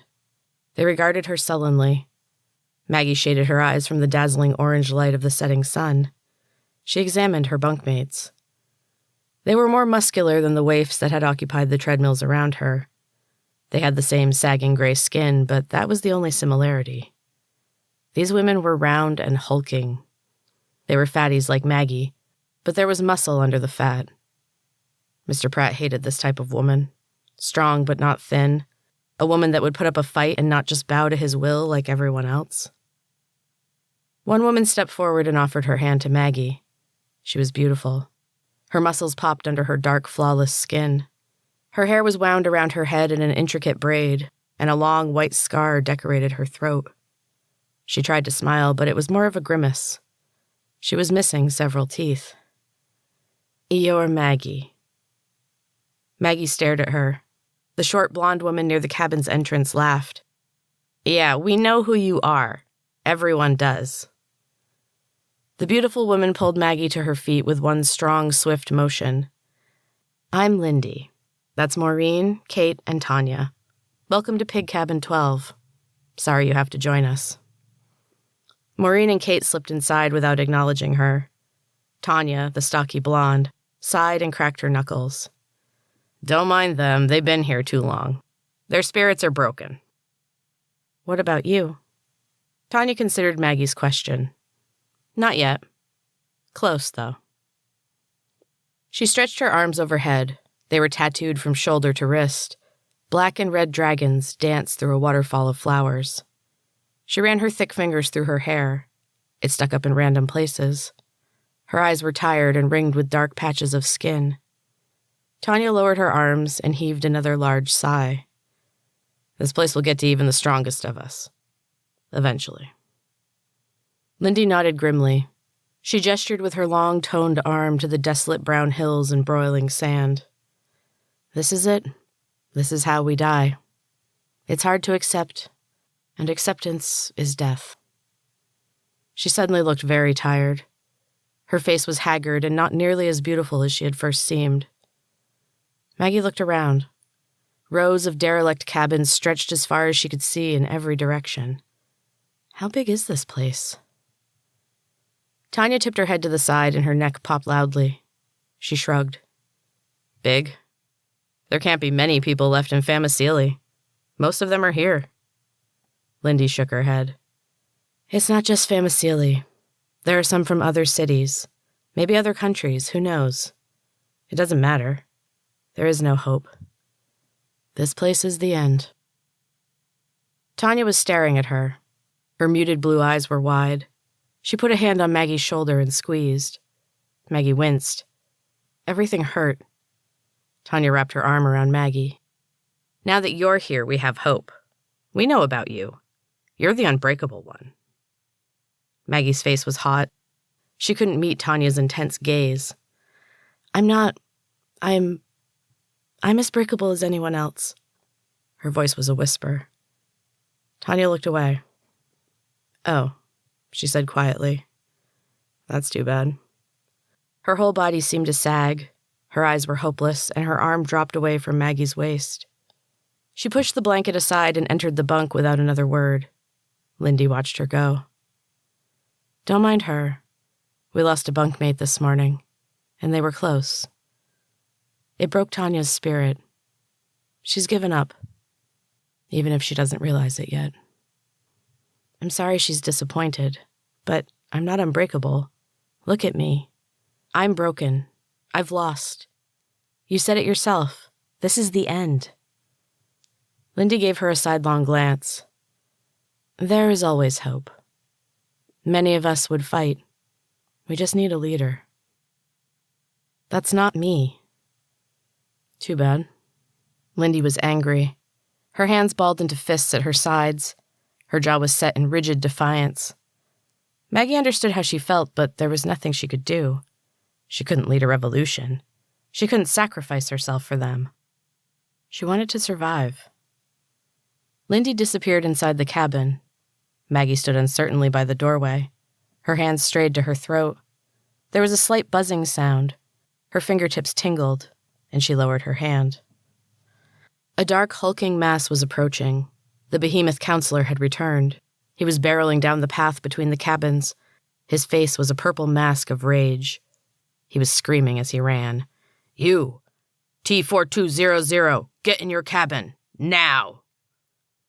She quickly ducked inside, and he sprinted by without slowing. The ground vibrated as his feet pounded the earth. The rickety bunk beds shook with each footfall. She peeked through a hole in the curtain. He shot a look over his shoulder and pointed at her without breaking his stride. Maggie stepped away from the doorway. The other women were watching her with unfriendly eyes. The bunk above Kate was open. There was a thin, stained blanket covering the lumpy mattress. Maggie avoided their sullen stares as she crossed the warped floor and climbed painfully up onto her bed. It smelled like rot and stale urine. Maggie gagged. Lindy smiled. Maggie thought she saw a quick flicker of compassion cross her face. You get used to the smell. The stench was overwhelming. Maggie's stomach heaved. She leaned over the edge of the bunk and vomited. Hey! Kate cried out and rolled up close to the wall. Go outside and do that. Maggie climbed down shakily and looked around for a way to clean up the mess. Lindy sighed and shook her head. Just leave it. They hose down the bunks every morning. Get back in bed before you get us all in trouble. Maureen propped herself up on her elbow. Her arms were thin but muscular. Her translucent skin sagged on her bones. Her hair was graying but had once been a deep chestnut brown. Her haggard face lit up, and she let out a hoarse laugh. Hey, Lindy, she rasped. Bring back memories? Lindy shuddered. Her face darkened. She rolled over in her bed and turned her back to them. Maureen looked at Maggie with her tiny, bloodshot eyes. Lindy was on the B&P plan, she said in a loud whisper. She looked to see if Lindy would respond, but the woman stayed facing the wall with her arms wrapped tightly around her body. She held herself perfectly still. Maggie saw the telltale marks on Lindy's fingers. The B&P plan was a common diet plan for problem clients. It was the ultimate plateau buster. Trainers used it on clients who showed little or no progress for a week. It was guaranteed to work, at least for a little while. Maggie had always wanted to be assigned to that plan. Clients on the B&P plan were allowed to eat real food. It was one of the only plans Maggie had not tried. Tessa had always enjoyed creating her own solutions. Maureen coughed. It was a dry, painful sound that went on for a long time. When it subsided, she spat into a soiled gray rag and croaked out a laugh. It worked, didn't it, Lindy? Lindy didn't respond. Her body remained motionless. Maureen gave another rusty laugh. For a while, anyway. She leaned across the small space between their beds. The bed shifted. It almost tipped. Tanya glared up at them but didn't say anything. It almost killed her. They minimized the binge portion of her program. There was nothing left to purge, but they made her keep trying. Boom. Throat split right open. There was blood everywhere. Maggie glanced over at Lindy. She still hadn't moved. Her body rose and fell slightly with her breath. Maggie wished Maureen would shut up. They saved her for some reason. She was interrupted by another coughing fit. She waved a hand at Maggie. They don't usually bother. They just let you die. I think it's because she's a problem client. All of us pigs are. They can't stand us. Problem clients are failures, and trainers cannot fail. She spit into the rag again. It was speckled with red. Maureen was staring at her. She squinted her tiny black eyes, and they vanished in a pile of wrinkles. I know who you had for a trainer. That bitch Tessa. You were her only client. A special case. Everyone knows about you. You don't know anything about me. Maggie instantly regretted her words. Maureen recoiled and flung herself back onto her bed. She huffed indignantly. She crossed her arms over her chest and closed her eyes. No one would look at her. They rolled toward the walls and feigned sleep. Maggie lay back on the smelly mattress and stared up at the patchwork of metal overhead. She could see the sky through the holes in the roof. Stars. She could see stars.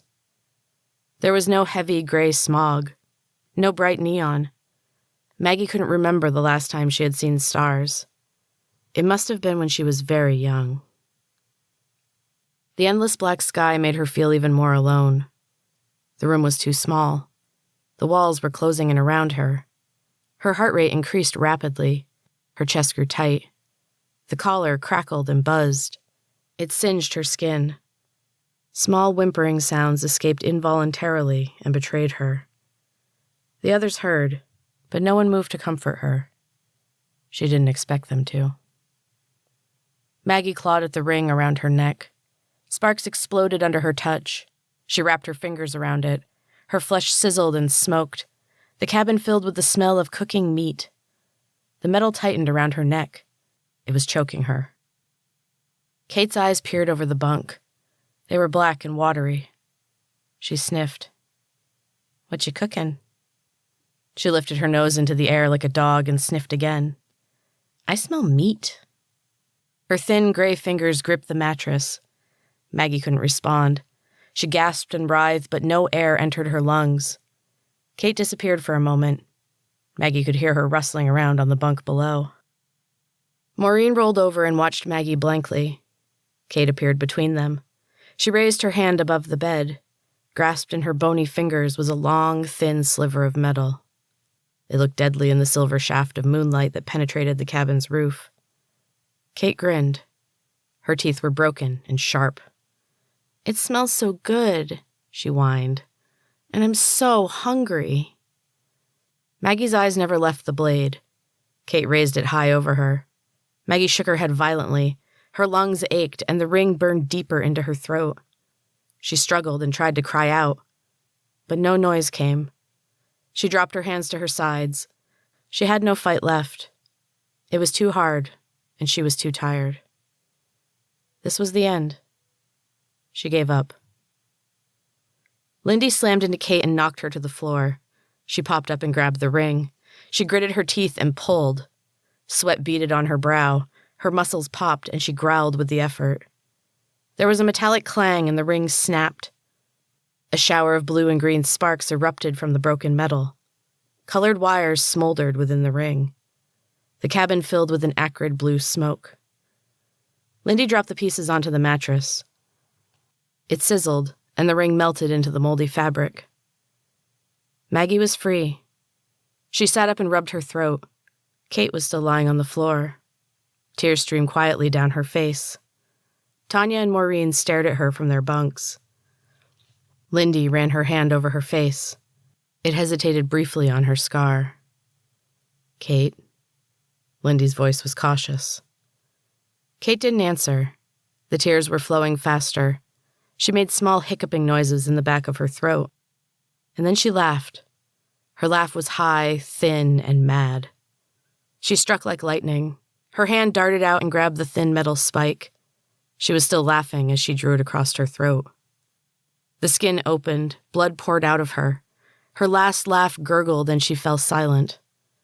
Her eyes looked at something Maggie and the others could not see, and a small smile settled on her lips. Lindy poked her gently with a toe and cursed quietly under her breath. She went back to her bunk and rolled toward the wall. Maureen and Tanya turned away. "Don't look at her. She's free now." "Other Maggie, welcome back." It was nice to hear her voice again. Maggie laid down and put her hands behind her head. She felt the corners of her mouth twitch slightly. She didn't feel quite so alone with other Maggie around. "You've got to get out of here." "No kidding." "Get some sleep. We'll make plans tomorrow." The charred hole in the mattress was still smoking. Through it, she could see the bunk below. The mattress was stained with blood. Maggie rolled over toward the wall. Her powers had returned. She could feel it. Her body was pulsing with new energy. She had always avoided using her powers as much as she could. The power to take a life was not a responsibility she wanted.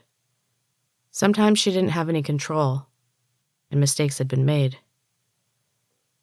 Maggie wanted her powers now. Her hands strayed to her throat.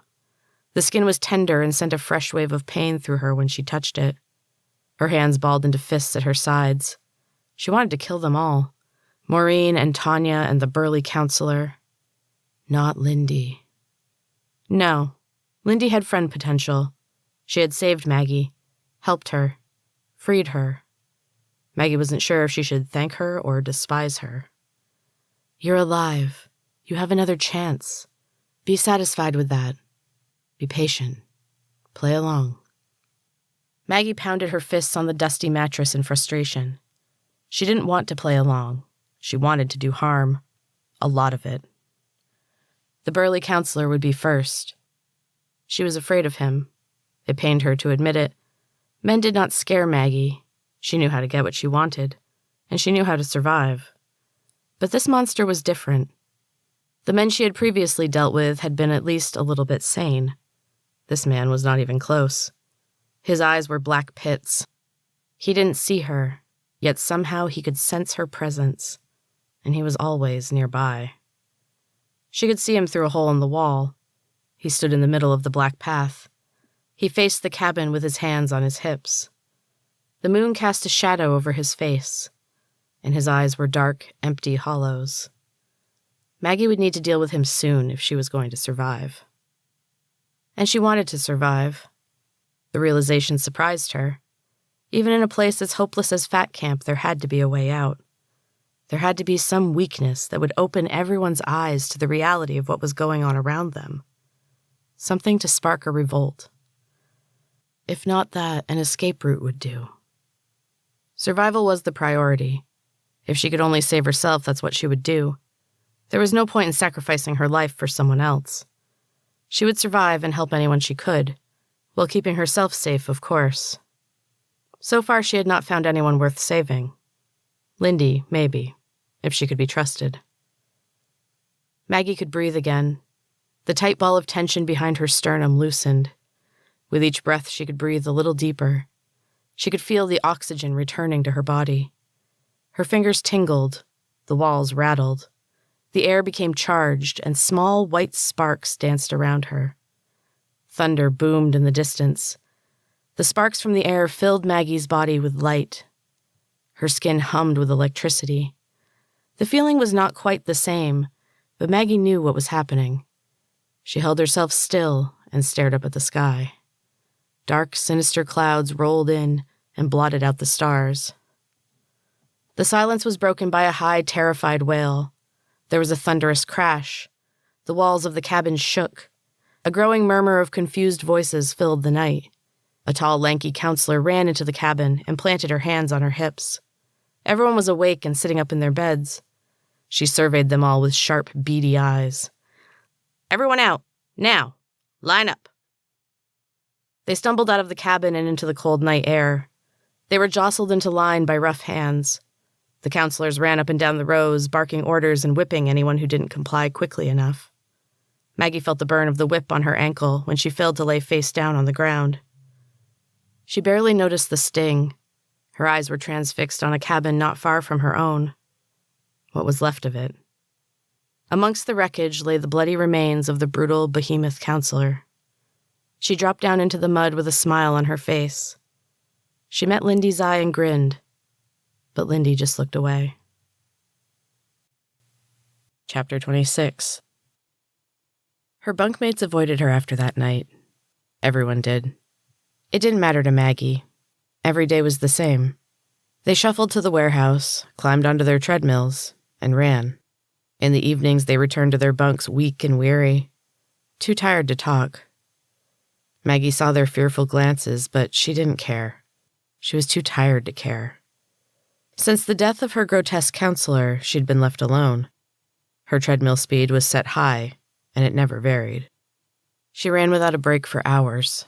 No one checked on her progress. Her muscles cramped, her shoes filled with blood. She kept running. There was nothing else to be done. She didn't try to escape. She was too tired to think, too tired to plot. Her powers were gone. She didn't feel them humming under her fingertips.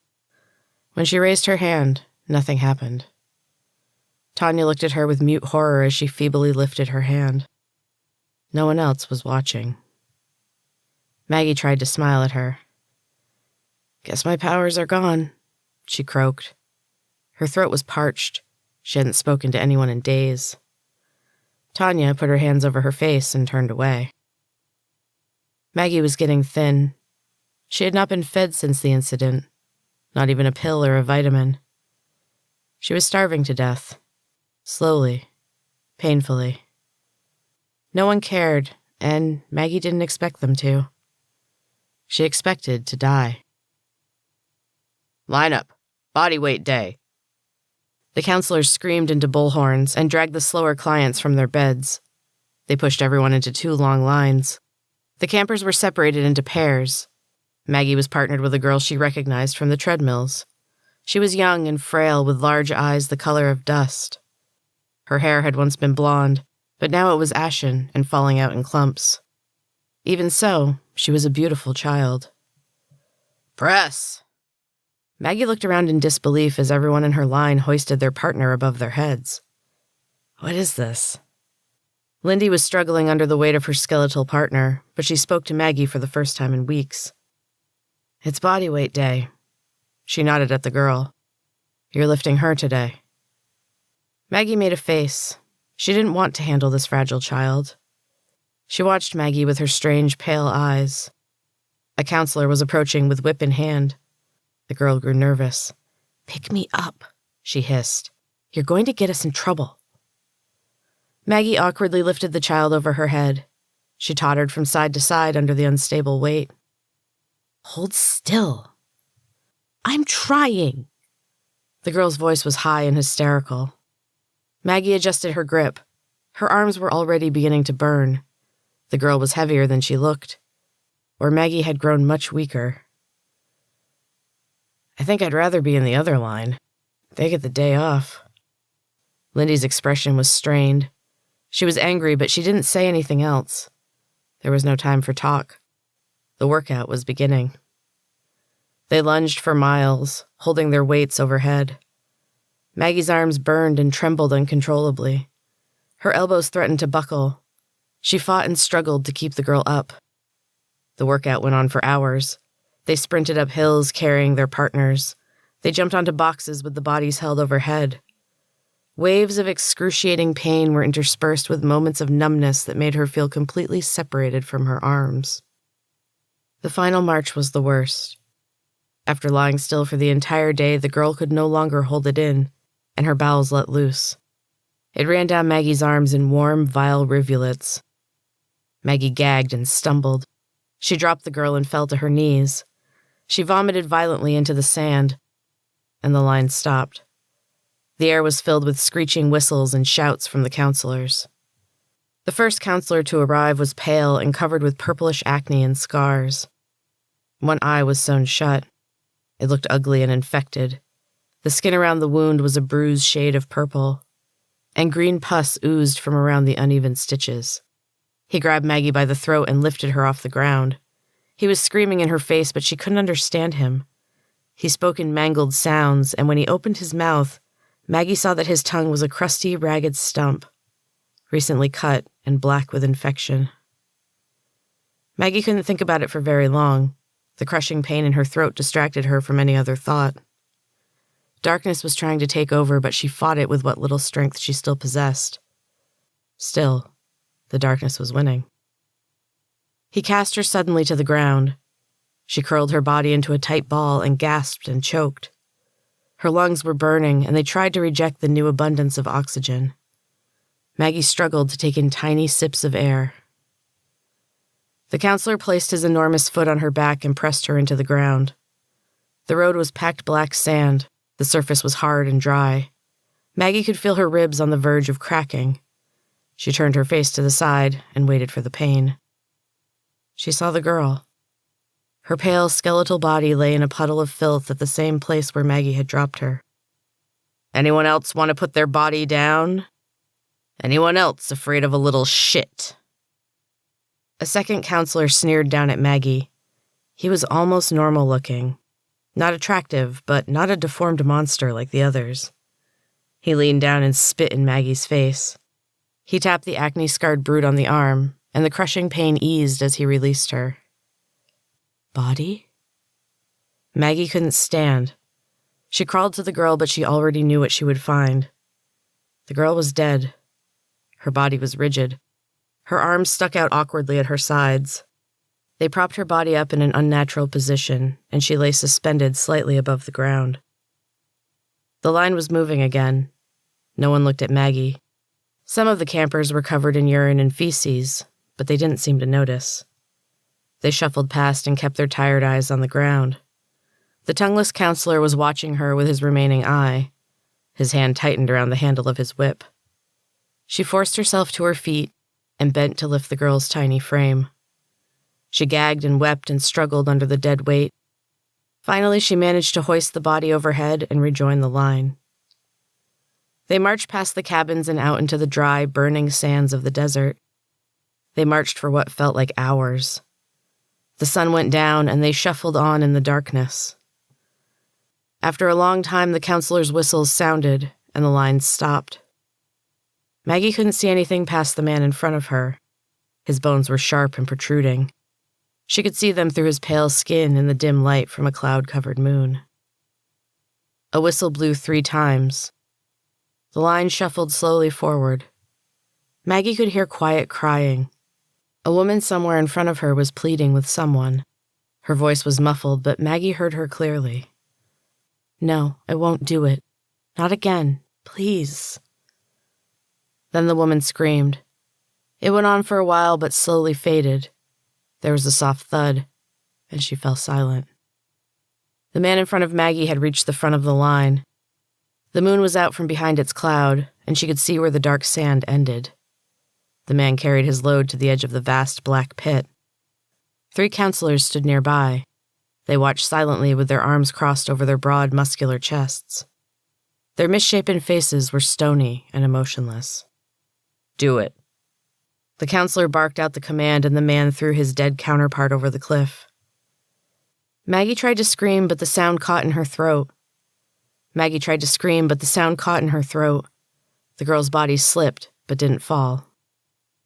Maggie couldn't move. She couldn't approach the gaping darkness. The counselors were growing impatient. Maggie could see their muscles tense. They would soon strike, and she feared what would happen next. 2 tears slid down her cheeks, unexpected and betraying. "Keep it together. Play along." She found herself echoing the words of the crying woman. "No, please. No." A heavily tattooed counselor stepped forward and in one quick movement sent Maggie flying back into the dirt. One hand sent a rock tumbling into the blackness beyond. It hit with a soft thud a moment later. She was dangerously close to death. The girl's body lay face down a few feet away. It balanced precariously on the cliff's edge. The counselor smiled her broken smile at Maggie, and then she kicked the body over. Maggie heard it land. Another soft thud. You're lucky I don't throw you in there with her. Why don't you? Shut up. The counselor's grotesque grin grew even wider. Her eyes were round and bulged wildly from their sockets. She balled her meaty hands into fists and held them in Maggie's face. Maggie waited for the blows to land, but they didn't come. The counselor put her lips to Maggie's ear. I've been waiting to get my hands on you, she whispered. I know who you are. She ran her tongue slowly up Maggie's dirty face and then shoved her away. The other clients were lined up and shuffling slowly away into the darkness. Maggie followed. There was nothing else she could do. Play along. For now. Lindy and Tanya were already at the cabin when Maggie returned. She eyed them suspiciously. Where's Maureen? Lindy rolled over in her bunk and didn't answer. Tanya was chewing on her nails. Her eyes were red and wet, and she stared at Maggie silently for a long time. Did you do it? Maggie didn't respond. Tanya nibbled another nail. She kept her focus on her bleeding cuticles. Did you throw the body over? No, I didn't. Tanya's face threatened to crack into a smile. Her thin lips turned up slightly at the corners. I knew it, she said quietly. She lifted her gaze to Maggie's face. You're the one. You're going to save us. I knew it. Maggie held up her hands in protest. Wait, no, I'm not who you think I am. I can't do anything. Not anymore. My powers are gone. How am I supposed to help anyone? Tanya's eyes were bright. She selected another nail and began to gnaw on it. You're going to save us. I just know it. Then she did smile. Just slightly, but it was there. She lay down in her bunk and pulled her blanket over her head. She was snoring a moment later. Maggie climbed slowly into her bunk. The pain in her arms was excruciating, and she clung to the rung of the ladder as a wave of pain shuddered through her tired body. She saw Lindy shift and roll over. Their eyes met. Where is Maureen? Lindy didn't answer immediately. She may be gone forever, or she may return. She may be replaced. New girls will be brought to the bunk, like you were. Maggie folded her legs under her and stared at her dirty, blood-stained hands. I can't save anyone, Lindy. I don't know how. I know. You're the same as the rest of us. It's very disappointing. I'm sorry. I never wanted to be a leader. Lindy sat up in her bed. She looked angry. I always knew you were a fraud. I heard about you in Famecili. Mr. Pratt was trying everything in his power to break you, but you were special. You were unbreakable. She looked sad. I found you. I had to see for myself. I followed you around the SuperGym and I watched you. You did your workouts every day. You did exactly what they told you. Your food addiction was the only reason you didn't lose weight. Yeah, I know about that too. I saw you under the bridge. I saw what you bought. Maggie felt sick. I'm just like everyone else. I'm not special.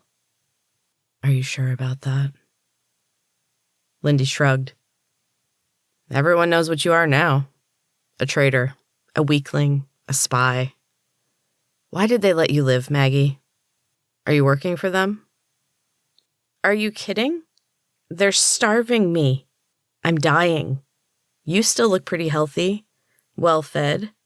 Maybe you're the spy. I would never work for those bastards. Maggie sighed. She didn't want to fight. I'm not a spy.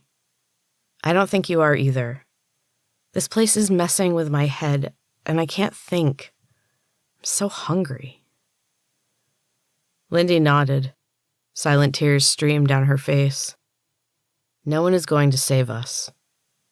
We're going to die in this horrible place. They sat in silence as the enormity of this simple truth settled over them. Maggie didn't want to die in this reeking bunk. She didn't want to be in pain. Her stomach already ached. How painful would it be to just starve to death? Slow torture. Game over.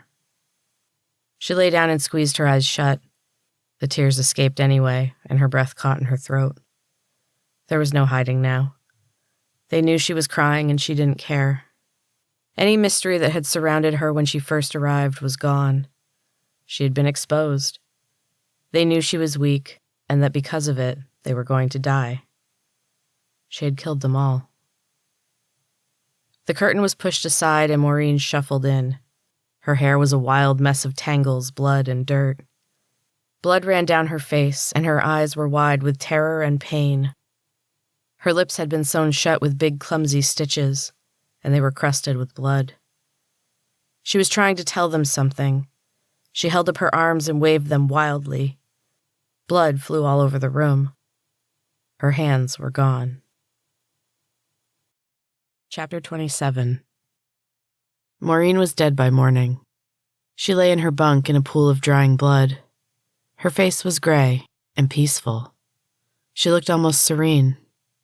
Maggie envied her. It was over for Maureen. No more struggle, no more pain. Maggie thought it would be a great relief to die. The counselors made them carry her body to the pit. It was so much worse in the daylight. The pile of rotting corpses was massive. The stench was overwhelming. Fat brown birds with sharp, dangerous beaks sat amongst the corpses. One cried out as it tore pieces of flesh from the fetid mound. Tanya cheered loudly when they threw Maureen in. It was what the counselors wanted. She would be rewarded for her cooperation. Lindy stared silently at the ground. Maggie collapsed to her knees and tried to calm her shaking hands. The counselor's whip slashed across her back, and she got slowly to her feet. Quick movements pained her. Her body was shutting down, dying. Everything hurt. Her eyes met Lindy's, but she quickly looked away. She understood the hopelessness she saw there. It was a mirror of her own. Tanya was giggling, but there was no humor in her laughter. She was gone, broken. The counselors knew it. They surrounded her silently. She fought them, and for a while she was even winning. But it was 4 against 1, and the counselors had the benefit of not being on the brink of starvation. Tanya never had a chance. They pinned down her arms and legs. A pretty redhead counselor stepped forward. Her hourglass shape was her only obvious deformity. She cupped Tanya's head in her hands and broke her neck with one swift motion. Maggie cried out in spite of herself. "It's over now. The game is over. You're almost out of life." She welcomed it. They made Lindy and Maggie throw Tanya in the pit. Maggie thought her heart would explode. She cried and vomited as they marched across a sand dune to where a group of campers were sprinting up an even larger dune. They carried bags of rocks on their heads. The sun was already hot and the sand was burning. It was going to be a long, torturous day.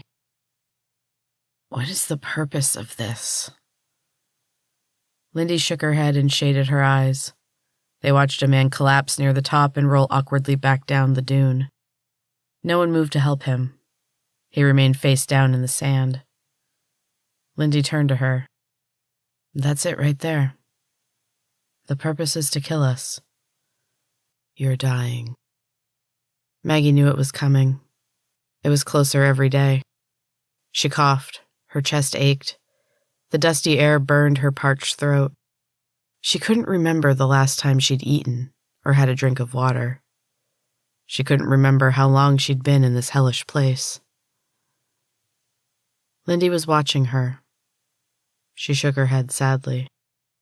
"Too bad you weren't really a hero." Maggie didn't know what to say. She had never wanted any of it. Everyone else had made her out to be some kind of hero when she was really just stubborn. "You're special," No, she wasn't, and she knew it now. There was nothing special about her or anyone else. They all turned to dust in the end. All she could do was hope her time would come sooner rather than later. She was tired of suffering. They were each handed a large canvas bag and told to fill them up. Lifting the rocks one by one was difficult. Maggie was amazed at how weak she had become. Her arms were thin, thinner than they had ever been in Famecili. She could count her ribs, and her stomach was concave. Tessa would have been ecstatic. What would life have been like if she had listened to Tessa? What if she had followed her plan to the letter? What if she hadn't been addicted to junkies? What if she had just played along? Exactly. Maggie wondered if she would have been a good trainer, if she could have tortured others the way they tortured her. Maybe she would have enjoyed it. She had never really liked other people. She'd always looked out for herself and survived the best she could. She couldn't be bothered with anyone else. We made poor choices. Maggie shook her head. Before, her powers had always seemed tied to other Maggie. She went away and returned when they did. But now her powers had been destroyed, gone forever and not just taken away by science. Still, other Maggie would not go away. She seemed to be growing stronger by the day. Maggie no longer knew where she left off and other Maggie began. The line had blurred. It was just her. One person. One voice. One death. But not yet. She wouldn't die today. It was coming, and she knew it was not far away. But she had a little bit of strength left. She could endure one more day. Not that she really cared. Dying would be so much easier. Dying was peace, and Maggie desperately wanted peace. The bag of rocks was heavy. She couldn't lift it onto her head. A counselor was happy to help and slammed the bag onto Maggie's head with so much force that she saw stars. He slapped her on what was left of her once ample ass. Move it. The sand was slippery. For every step she took, she slid back too, and progress up the dune was slow.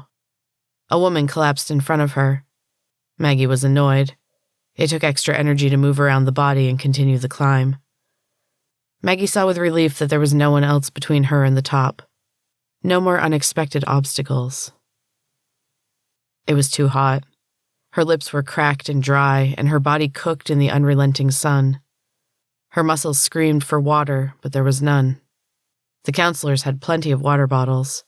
They made a production out of drinking from them and pouring streams of perfect icy water over their heads while the campers, prisoners, turned their eyes to the sand and continued to shuffle up the steep dune. The wasted water was the greatest torture. Maggie couldn't stand it. She dropped her bag of rocks. One of the counselors yelled, but they were not close enough for their whips to reach her. She trudged the rest of the way up the dune. 3 counselors waited for her. The most important one, marked with his clipboard and whistle, was screaming. His words didn't make sense to her. It was all just noise. The other 2 watched with disbelief. They seemed unable to move, and Maggie walked right up to them without a whip being pulled. She took the water from the blonde counselor's hand and drank from it. It hurt to drink, and she was careful to only take a small sip. She couldn't risk getting sick now. The icy water filled her body with renewed energy and life. The head counselor looked ready to explode. His face was purple with rage, and he was still screaming. Little drops of spit flew from his lips. The other 2 were reaching for their whips, slowly, as if in a dream. Other counselors were starting up the dune. Maggie could feel the eyes of the other campers on her. Time paused for just a moment, and she saw it all. Her fingers tingled. Everything happened all at once. The 2 counselors were tossed into the air with great force. Their heads collided and blood rained down and soaked the hot sand. Their bodies entangled themselves into a large, misshapen ball. It rolled down the dune and knocked into the group advancing up the hill. Counselors were scattered all over the sand. The head counselor was still building pressure. His face bloated and turned blue, It seemed to grow in size, and all at once, it burst. His body slumped over. Everyone was trying to run away. The campers used the momentum from the downhill to pick up speed, and they threw themselves at the remaining counselors. Each strong body wrestled half a dozen or more frail ones, but for once, they were not winning. The campers fought with renewed vigor. They gnashed their teeth and raked at the counselors' eyes. They tore their almost perfect bodies apart. Maggie was kneeling amidst the gore at the top of the sand dune. She willed her power out to the others, sustaining them as they fought. Her body shook uncontrollably, and she struggled to hold on. Darkness was coming, but it was different this time. This time she was malfunction, error, dying. Dying. She was dying, and it was okay. It was a relief. She had made one last attempt. One last slaughter. She had done what she could to save them all, and sacrificed her own life in the process. Maggie found that she didn't really mind. Chapter 28. Maggie opened her eyes and quickly closed them again. The harsh white light was too much after the darkness. She was cold. Her skin prickled and she shivered. She opened her eyes a little and let them adjust to the light. It was a long time before she could open them fully and take in her surroundings. She was lying on a cold metal table. She could feel that much. Her heart was beating, so she assumed she was still alive. She turned her head to the side, and a jolt of pain shot through her. There was something attached to her head. A long plastic tube ran from her temple and disappeared into the bright light above. She blinked her eyes a few times against the glare. Rows of metal tables filled the massive room. On every table lay a person clad in a green gown and attached to a tube that was somehow surgically embedded into their skull. An ominous black monitor stood beside each bed. Maggie wondered what all the colored blips and beeps meant. Her own monitor was flashing red skulls. That can't be good. The voice in her head was her own. Other Maggie was gone. The room was completely white. The walls, cabinets, and countertops were shiny white porcelain. It took her a while to notice the people. They moved from table to table clad in white lab coats as well as masks, gloves, and hats that covered everything but their eyes. Even their tablets were white. Run program 66249G. Thor. Maggie tried to sit up. Blinding pain made her fall back onto the table. Did he say Thor? Had he somehow survived? Was he here? And where was here, anyway? Case number 422057L is awake, Doctor. One moment. Run program 5T3558D. Death of Tessa. What the hell? They were coming closer. She could see their blurred images in her peripheral. Maggie tried to move again. Pain exploded behind her eyes. Her monitor began a frantic series of chirps and beeps and squeals. The lights flashed faster. Doctor!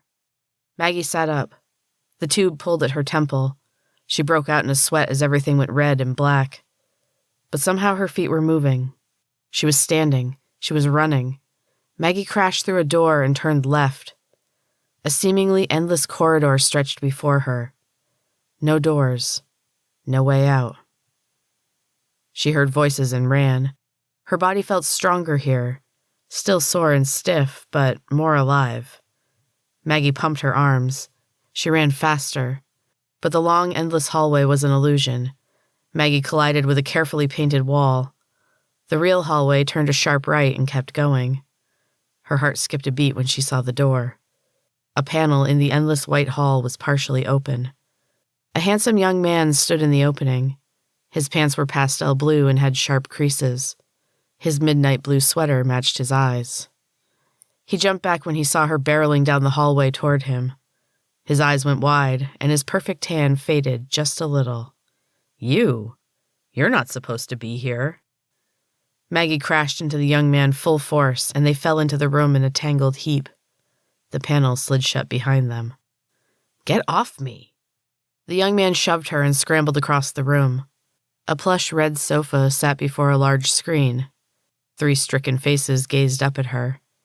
2 tanned blondes in matching tight sweaters and jeans stared at Maggie with a mix of fear and anticipation.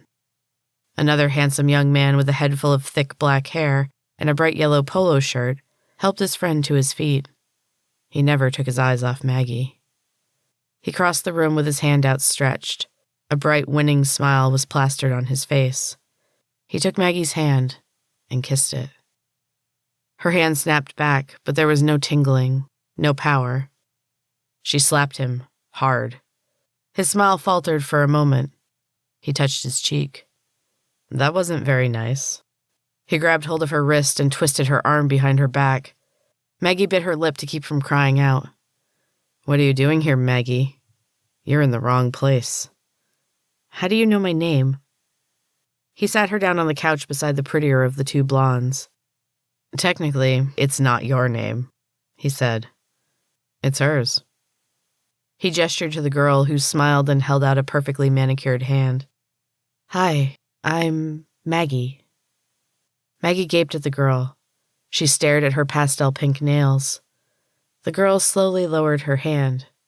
Her smile faded. Her lips were painted a soft bubblegum pink. Her fingers strayed to the pretty necklace at her throat. The golden letters BP glittered with diamonds. BP. Benjamin Pratt. Maggie lunged forward and grabbed the chain. She yanked the girl closer and twisted. The chain dug into her smooth brown skin, and her perfect fingernails clawed at Maggie. Where did you get this? She hissed. She didn't recognize her own voice. It was harsh and dry, broken. The dark-haired young man placed his hands over Maggie's. He gave her an apologetic look. I know, my taste is terrible, but she said she liked it. Maggie loosened her grip. He removed the necklace from her clenched fingers and gently pushed the other girl away. He wore an ornate golden ring with a large spike on the top. He flashed it in front of Maggie's face. He held her head with his other hand and pressed the spike into her flesh. Her skin burned at its touch. The metal was ice cold. PP? She asked in a dazed whisper. Her mind felt foggy, confused. Maggie struggled to hold on to this reality. My initials. Maggie's my girlfriend, you see. I wanted everyone to know that she's taken. She belongs to me. He grinned at the girl who was still rubbing her throat. She smiled a little and shook her head. Stop it, Benjamin. You're embarrassing me. Benjamin. Maggie tried to run, but he draped his arm around her shoulders. He pressed his cheek against hers and took a picture with his phone. Yes, my name is Benjamin. Benjamin Pratt. I created the game. I created everything. I created you. He gestured to the screen on the wall. On it was displayed a room she knew well, the cardio room at the SuperGym. In the center of the screen was a treadmill display, but the numbers were frozen. Maggie could see the other rows of treadmills and their suffering occupants. She knew the scene so well. You know this place well, don't you, Maggie? I haven't seen the game freeze up like this in ages, but I guess we know why it did. It's always tricky adding in new characters. Come, walk with me. He placed his hand on the wall and a panel slid open. He pulled her to her feet and placed his hands on her shoulders. He steered her through the opening and down another hallway. He moved at a relaxed pace, but his fingers were digging painfully into her shoulders. His smile was a little too wide, and his eyes were dark with anger. They stopped and he tapped on the wall with his knuckles. A small window appeared, and he gestured for her to take a look. More tables. More immobile bodies attached to tubes. She could see where they led now. Each was attached to the ceiling, which looked exactly like a giant circuit board. She recognized some of them. The old man from the treadmill room, the thin girl she had carried at fat camp, Tessa, with her dark, glossy ponytail lying lifeless on her pillow. In the far right corner, she saw him, Thor. It had to be him, but he looked different. His muscular frame was small and vulnerable amid the tangle of wires and tubes that ran from his body to the computer above. His handsome face was slack and gray. Benjamin Pratt pulled her close. His breath was damp against her cheek as he whispered almost lovingly into her ear. "This is where they all go, Maggie. The failures. The best of the best. Everyone. They come to me, and I make them immortal." Maggie's knees gave out. He held her tightly against him and reached into his pocket. In one swift, practiced movement, he snapped a collar around her neck. She groaned and leaned heavily against him as he led her back to the other room. She sat down clumsily on the red couch and stared at the picture of the treadmills on the screen. Clouds were filling her head. She couldn't think. Something seemed very important, very urgent. The words came to her slowly. "But I'm real." Benjamin Pratt laughed. A great booming laugh. He doubled over and slapped his hand against his knee. The others joined in a moment later, but their laughter was uncertain and a little fearful. He straightened himself. His face was serious once again. He put his hands on Maggie's shoulders and stared into her eyes. "It's very sweet that you think so, but you're wrong. I chose you, and you will exist forever. But you are not real. Not anymore." His hand wrapped around her upper arm and he dragged her to her feet. The panel in the far wall opened. A group of masked people in white lab coats waited in the hallway. Benjamin Pratt shoved her into their midst, and a dozen hands grabbed at her.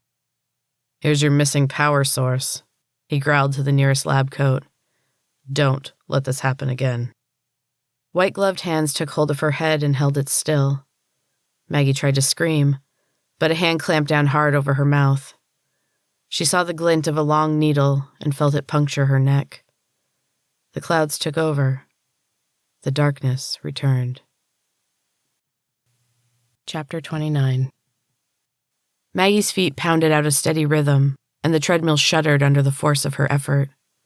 Her eyes were stinging from the sweat that poured in a steady stream down her face. Droplets flew off her hair as she ran. "Get me off this thing." She saw Tessa glance impatiently at her watch. She looked annoyed. "Good, I'm glad she's annoyed. I hate this." Tessa was beside her now. She climbed onto the treadmill with the grace of a cat and towered over Maggie. "Is this too easy for you, princess? Here, let me give you a challenge." "You bitch." Maggie's feet flew. Her chest ached. Her heart was definitely going to explode. This was the end. She was going to die on a treadmill, the worst invention in the history of man. Tessa was laughing and clapping her hands. Maggie wanted to hit her. She tripped and her arm flew out. It made contact with Tessa's jaw. Her head snapped back and she fell. It was over in an instant, but it felt like hours. Thank you for listening to SuperGym, Get Fit or Die Trying, by M. Frappier. Copyright Frapp Media, 2021.